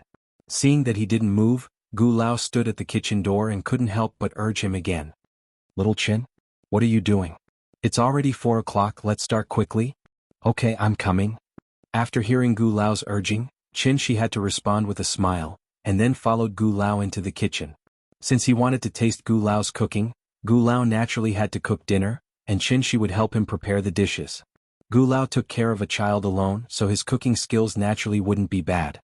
In addition, he only made some common home-cooked dishes today, so it didn't take long for a table full of dishes to fill up. Because he wanted to bring all these dishes to the tea house, Gu Lao specially found a scooter for moving goods, put all the plates and chopsticks on the scooter, and was ready to drag the scooter to the tea house. Now that it was summer, the time for the sun to set was naturally much later than before. Therefore, when Qin dragged the scooter out of Gu Lao's house, it was only a little over 5 o'clock, and the bright sun was still hanging in the sky with no signs of setting. Maybe because nothing went wrong after Gu Lao locked the door, the expression on his face became a lot more relaxed. It was obviously her own home, but she made it seem like she was in a haunted house. Even cooking a meal was frightening to her, so Qin smiled and joked, "You see, I'm fine, right? Gu Yao is not an evil person with grievances. Why would she turn into an evil spirit and demand lives? If she had a soul in heaven, I think she would only protect you and your child. So you can rest assured." After hearing Qin words, Gu Lao's face suddenly showed an expression of sudden realization. That's right, Yao Yao is such a kind person, how could she become a malicious spirit? I was being foolish. After figuring this out, Gu Lao's mood suddenly improved a lot. "How about this, I'll invite your family of 3 to have a good meal at my house tomorrow, as a thank you for taking care of the 2 of them. What do you think?" "Okay, as long as you don't need to be a cook, I'm all for it." The 2 dragged the scooter, happily chatting as they walked back. Since the house began to be haunted, Gu Lao had not let anyone enter the house. This time, Qin jumped back and forth and the old man could finally put down the big stone in his heart. Qin and Gu Lao dragged the scooter back to the tea house. As soon as the door of the tea house was pushed open, the 3 little ones rushed out of the children's playground. "Papa, what are we eating today?" The little one asked Qin with a shy face. Looking at the little one's cute greedy face, Qin couldn't help but reach out and pinch her little face, and then open the food cover on the scooter. "Grandpa made you a Beijing dish, do you like it?" "I like it. Grandpa's food is delicious." Before the little fellow could answer, the 2 brothers came over and chimed in. Then the older brother came to the little one's side and said proudly, "Sister, let me tell you what this dish is." After that, he pointed to the dishes on the scooter and wanted to tell the name of the dish. But at this time, the little one suddenly stood in front of him, and then said very proudly, "You don't need to tell me. I know what this dish is. This is Beijing sauce shredded pork. This is crystal pork knuckle. And this is Malian meat. This is Fugue chicken." Qin's culinary skills were superb. Every day she would cook different dishes for her. It could be said that this little thing had eaten all over the world, so a few classic jingbang dishes were naturally not difficult for her. Maybe it was because he had overdone it today, so while the older brother and the little one were still thinking about the name of the dish, the younger brother was standing next to them, constantly swallowing saliva. Seeing this, She pinched the little one's little face, and then pushed the scooter into the tea house. Well, you must be hungry. You go wash your hands first and then we'll eat. Okay. Wash my hands. I'll wash my hands first, then I'll eat first. You can't eat if you don't wash your hands. The little one reacted the fastest. As soon as she heard She say that she wanted to wash her hands, she turned around and ran to the kitchen. After seeing her movements, the two brothers immediately followed, and at the same time they kept shouting, "I'll wash my hands first. I'll eat first." Looking at the three lively and cute children, Gu Lao was laughing so hard that he could not close his mouth. Even Qin Ruoying could not help but shake her head with a smile, and then she asked them to run slower so that they would not fall. For a moment, this small tea house was filled with laughter and cheers. It was not the first time that the three little ones had eaten together, but when they were eating they were competing in different ways. Who could use chopsticks better? Who could eat more dishes? Who couldn't eat rice? Perhaps this was the advantage of having children together. Everything had to be compared, and under the intentional guidance of the parents, it became a healthy competition, which made them more obedient. While the three little guys were stuffing themselves with food, 3A6 with Beijing plates suddenly stopped at the entrance of the tea house. Then many people got out of the three cars. Among these people there were men and women, and they dressed in completely different styles. Some of them were wearing loose sportswear, while others were wearing well-tailored suits. When they stood together they didn't seem to match at all. Qiao Yuan was the head shopkeeper of the tea house, so she naturally knew how the tea house's business was. So when she saw so many people coming to the tea house, she could not help but frown and whisper to Chen Shi, "Boss, these people don't seem to be here to drink tea." Chen Shi was busy wiping the oil stains on the little one's mouth. After hearing Qiao Yuan's words, he said without raising his head, "It's okay, there are a few acquaintances." As if to prove Chen Shi's words. As soon as he finished speaking, a man in sportswear came to the door of the tea house, and then very politely knocked on the door. "Hello, Mr. Chen." Hearing this, Chen Shi finally raised his head. After glancing at the people outside the tea house, the corners of his mouth curled up into a faint smile. Where was this place? This was Hohai. Under the emperor's feet. Hohai was only a street away from Zongnanhai, and Zongnanhai was where Huaxia's luck was. The dragon vein of a country gathered here, so how could it be a place to breed evil spirits? Even if it was haunted, it had to be in a different place. No wonder Gu Yao's ghost did not dissipate, so...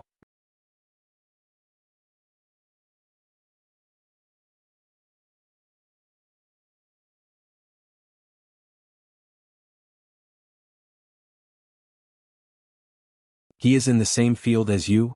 The Wu Lian was not a university, so naturally there was no professor position. So what Ding Qingji meant was that Su Hongyi's father was in the same field as Chen Shi. They were not Wu Lian people, but they were willing to do something for the Wu Lian, which was equivalent to a guest in ancient times. The so-called same field meant that this person's cultivation level was equivalent to Chen Shi's. After listening to Ding Qingji's explanation, Chen Shi couldn't help but laugh. How smart was he? Just based on Ding Qingji's words, he could analyze a lot of things. You couldn't just look at the surface of things. If you just looked at the surface, things were simple. Chen Shi captured Gu Yao's ghost, but Gu Yao's ghost was a ghost servant that Su Feng put in Hohai to cultivate. So they came to the tea house with great fanfare just to ask Chen Shi to return the ghost to them. But in fact, things weren't that simple. It even involved the thoughts of the Wu Lian's higher-ups. Chen Shi and Su Feng were not Wu Lian people. They were only doing things for the Wu Lian for some reason. And what was Chen Shi's level in the Wu Lian? Above Divinity X level. Su Feng was clearly at this level. How could someone at this level of cultivation be willing to be someone else's lackey? Because they weren't Wu Lian people, the Wu Lian people had always been wary of them. Chen Shi had been waiting in the tea house for his sister-in-law's call, but the Wu Lian didn't let her call him. Which meant, the Wu Lian wanted them to solve this problem by themselves. How could they solve it? The two of them had the same status and the same cultivation level. Since the Wu Lian didn't want to be a peacemaker, it meant that the Wu Lian wanted them to fight because of this. It was a small matter, but it was important to save face. The Wu Lian would find an excuse to let the two of them compete.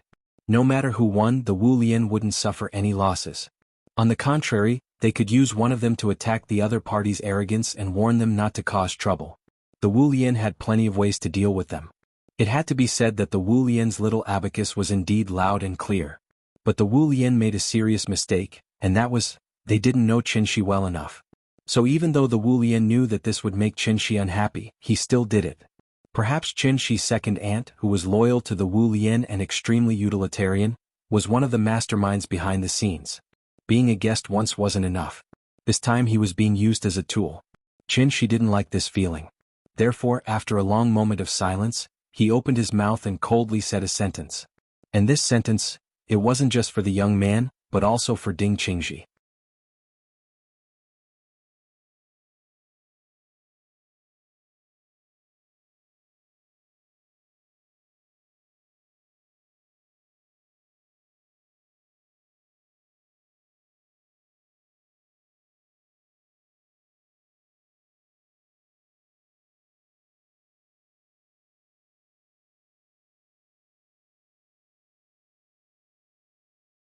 After this period of cultivation, it had reached the peak of wisdom, and could break through at any time, so even Qinshi did not force it to play with the little thing recently. But today this little thing did not know what was wrong with it. In the middle of the night, instead of sleeping, it came to ask it to sleep. Did it still need to sleep? Big Cat was wondering if it should escape, but after the little thing covered it with the quilt, she gently put her little hand on it, and then imitated Qin Ruoying's tone and said, "Big Cat, be good, you're the youngest, I want to take care of you. When you fall asleep, I'll sleep." These were the words Qin Ruoying usually said to her. Who would have thought that this little thing would actually apply what she learned? So, she had learned to care for others now? This was a good thing, so naturally he would encourage her. Therefore, after Qinshi glared fiercely at the big cat, it reluctantly closed its eyes, curled up into a ball next to the little thing, and pretended to be asleep. The little thing waited for a while, and when she thought that it was really asleep, she carefully covered the big cat with the quilt, and then obediently lay back on the bed. "I'm going to sleep." Perhaps because she had experienced the joy of taking care of others, the little thing lowered her voice and said such a sentence, and was no longer naughty, but obediently closed her eyes and fell asleep. Looking at her very loving action, the couple's faces could not help but evoke a trace of a smile. It was only after the little fellow had truly fallen asleep that the day was truly over. And at this time, Qin Ruoying looked at Qinshi and asked softly, "Today's matter, what do you think?" Obviously, she also heard Su Hongyi's words. Qin Ruoying was very clear about Qinshi's strength, and naturally she was not worried about Qinshi's safety, so she was just casually asking. Anyway, no matter what decision Qinshi made, she would support it. "I heard that the scenery at the top of Taihang Mountain is not bad. Why don't we take Nian Nian there to see the scenery?" "I think that's a good idea." "Then it's settled." "Okay." In a few words, the couple settled this matter, and then began to discuss how to arrange the itinerary. As for Su Feng's challenge,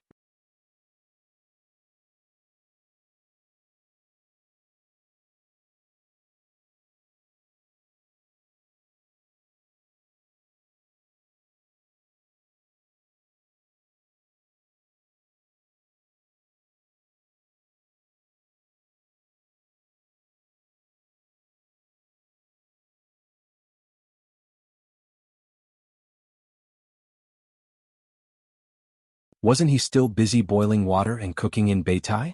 Since they were camping, they naturally had to bring enough equipment, so even Qin Ruoying was carrying a big backpack today. The family of three chose to set up camp in a leeward location. After that, Qinshi piled up the dry branches that he had picked up along the way. Then, when the little fellow was not paying attention, he lit the firewood with a pa sound. This time the little thing was truly overjoyed. They were going to sleep on the mountain today. The real mountains, the real wilderness. This was not a man-made campsite like the one in Forest Park.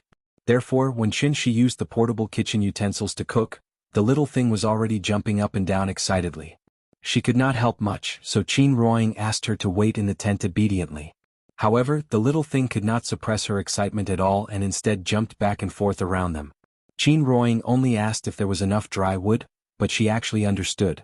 She even ran to the side of the tent and learned from Qinshi, constantly picking up some dry branches scattered under the trees.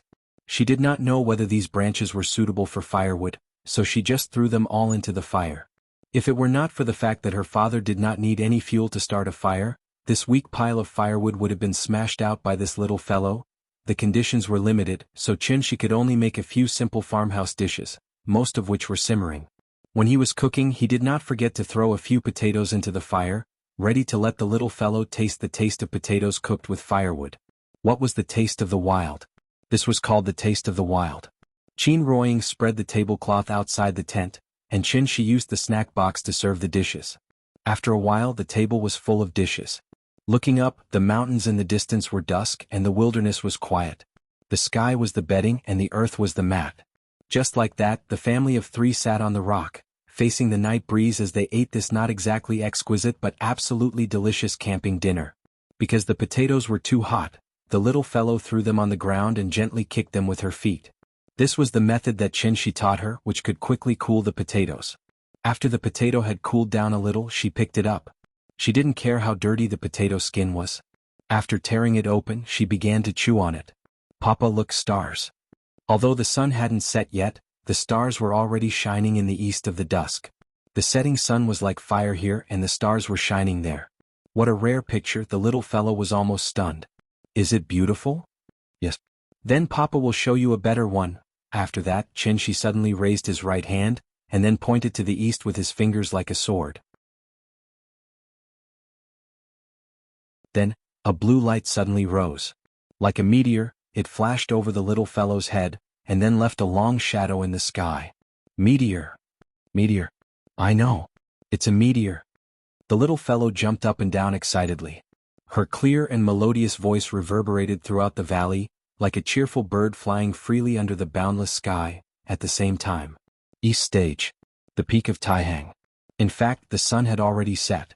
But because of the refraction of the clouds, the afterglow of the setting sun could still be seen on the mountain, giving people the illusion that the sun had not set yet. Mr. Chin did not come after all. Even if people did not want to believe it, it was the truth. He was afraid of the battle. Many people came to watch the battle with a pilgrimage mentality, but they did not expect to see such a result in the end. This was something no one had expected. From today onwards, Mr. Chen's name would become Wuxia's biggest joke. After everyone shook their heads and sighed, they finally walked down the mountain in low spirits. Only a few people were still standing in the same place, unwilling to leave. Su Hongyi stood on a large rock closest to the observation deck. When he saw the sun sink into the mountaintop, he couldn't help but smile. From this moment on, everything was different from before.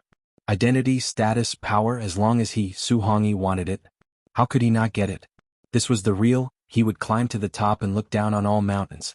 If Su Feng was not still sitting on the observation deck, Su Hongyi would have looked up to the sky and screamed to express his excitement at the moment. Su Hongyi's excitement did not last long, because there was a sudden exclamation from the crowd behind him. What is that? It looks like a meteor. Bah, no. It's a sword. A flying sword. It's so fast, it's coming, it's coming. The green light was so fast that it arrived in the blink of an eye. Like a meteor, it approached the east stage in an instant. Su Hongyi stared at the green light in a daze, and the smile on his face froze instantly. He's coming? Just as the sun was about to set and night was about to fall, a ray of green light streaked across the sky and shot straight to the peak of Taihang.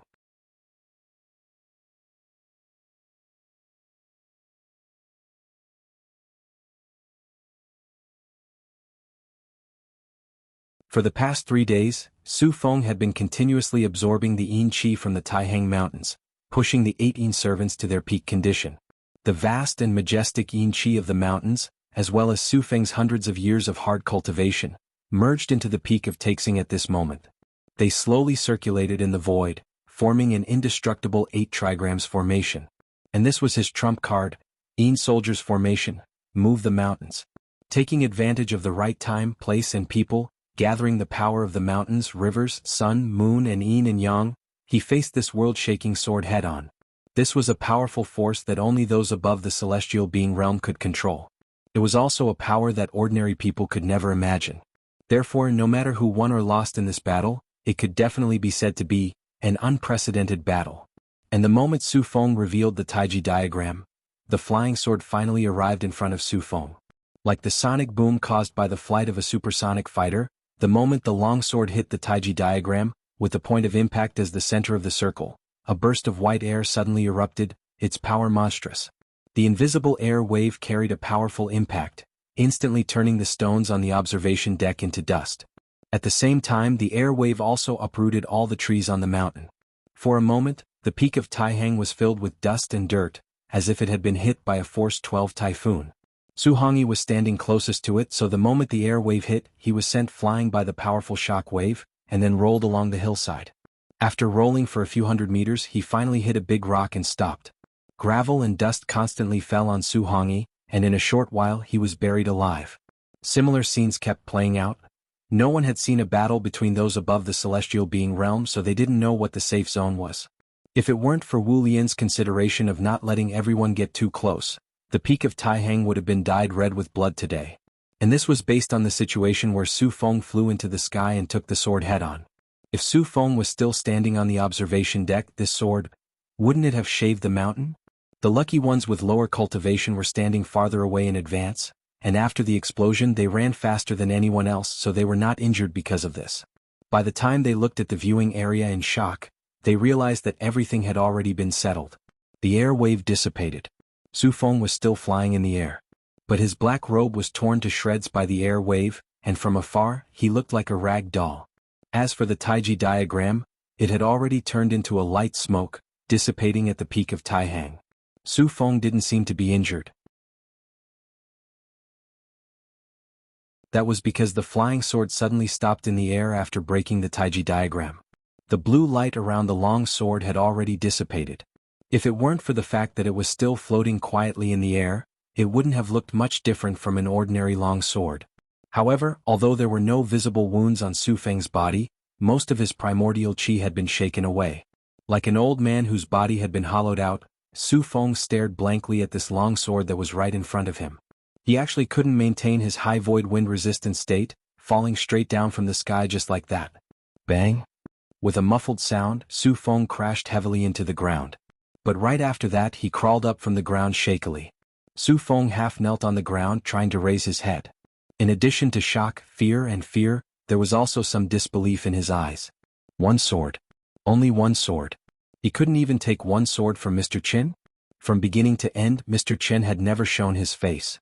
With only one flying sword, he had cut off half of his cultivation and completely turned him into a cripple.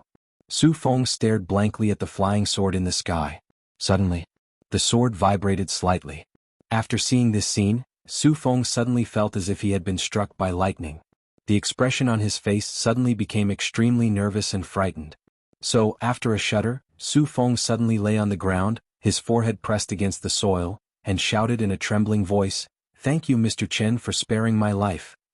Thank you, Mr. Qin, for sparing my life. Thank you, Mr. Qin, for sparing my life." After Su Feng shouted 3 times, he even raised his head and kowtowed heavily on the ground 3 times. When the few martial artists who were not affected by the blast saw this scene, they were immediately dumbfounded. Even their eyeballs almost fell out of their sockets. What happened just now? Su Tianren lost? And he was so scared that he knelt down and begged for mercy? This. After being stunned for a moment, a smarter guy suddenly came back to his senses and couldn't help but shout excitedly, "I understand. The reason why Qin Xian only attacked after the sun went down? That's because he didn't take Su Tianren seriously at all? Su Feng doesn't deserve to fight with him at all." Hearing this, the rest of the people suddenly had a look of realization and hurriedly nodded in agreement. Yes, that's it. But what I don't understand is, Su Tianren is also above the celestial being level, but he couldn't even take one sword from Mr. Qin. Then, what realm should Mr. Qin be in? No one could answer this question. Everyone looked at the sky again. After Su Feng kowtowed 3 times, the sword turned into a green light again and flew back along the way it came. In the blink of an eye, it completely disappeared into the horizon. The mountain wind was still whistling. But in the blink of an eye, the peak of Taihang had completely changed.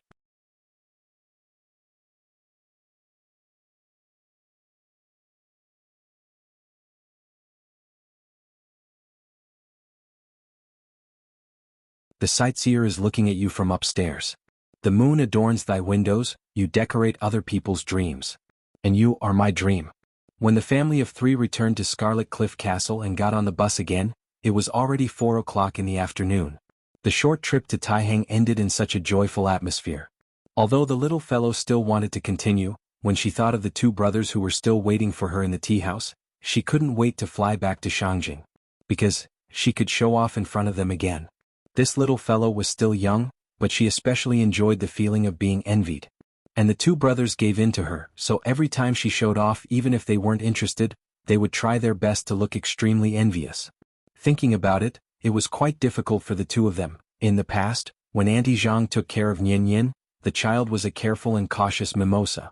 Now that she had been with her parents for a long time, the mimosa had become a little daisy commonly seen on the roadside.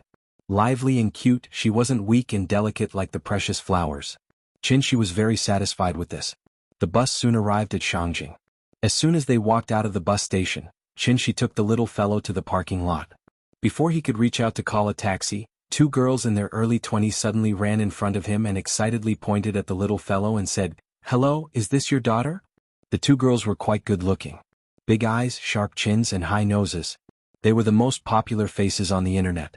The two of them wore sports vests that exposed their navel and a pair of tight-fitting sports pants, which perfectly displayed the advantages of their figures. Yes, what's the matter? Qinshi had always been very polite to ordinary people, so he simply nodded. Brother, it's like this. We saw that your daughter is so cute, so we want to ask her to take a short video with us. Just 15 seconds, is that okay? Short video? The waves of the internet came one after another, so old antiques like Qinshi were naturally eliminated a long time ago. However, when Qin Ruoying heard the little girl mention the three words short video, she couldn't help but smile and explain, they should be talking about TikTok. Oh yes, TikTok. Seeing that Qin Ruoying seemed to have some understanding of this, the little girl quickly took out her phone and showed her homepage to Qinshi. She also specifically pointed at her number of fans, which was more than 400,000, which was quite good. We want to dance a grey dance with our sister. Look at this video. There are only 2 or 3 movements, it's very simple. Qinshi looked at it and found that it was indeed very simple. He looked down at the little fellow and asked, "Nian Yin, sister wants to dance with you, are you willing?"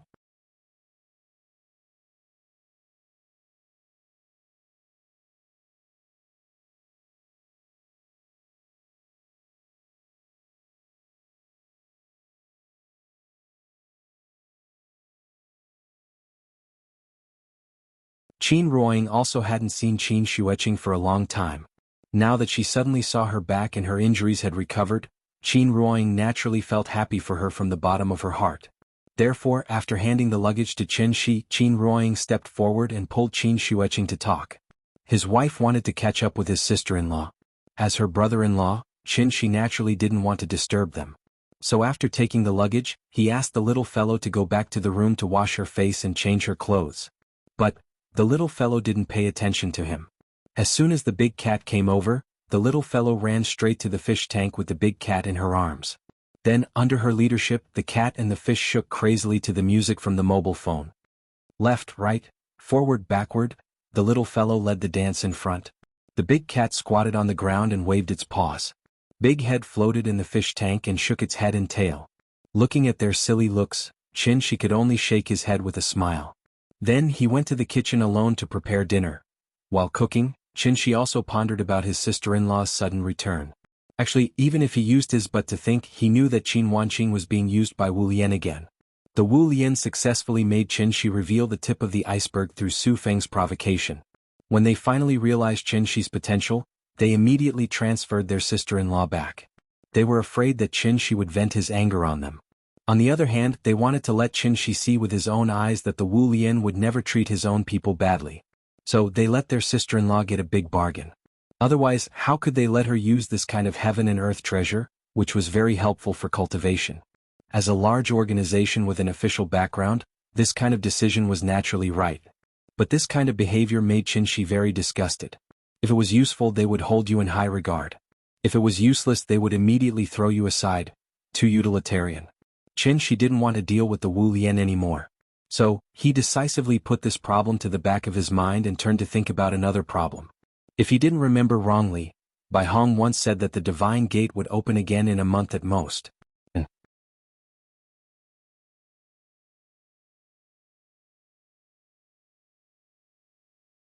Chapter 342.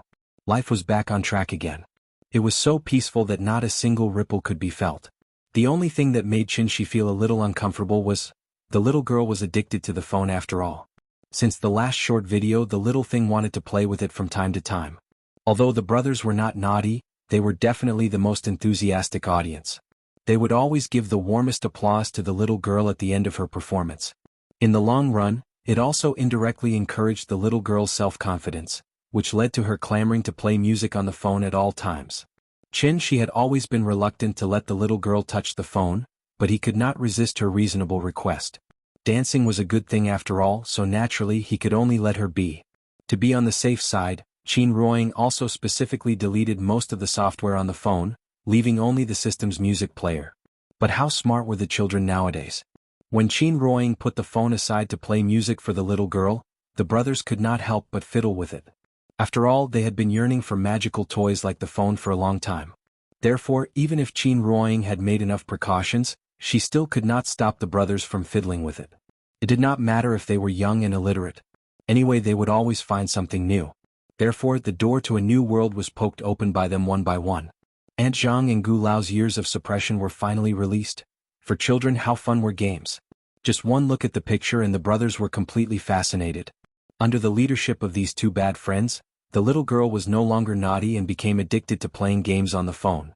When she found out and wanted to stop her, she started crying and throwing a tantrum on the spot, refusing to put down the phone in her hand. The phone is fun. I want to play with the phone.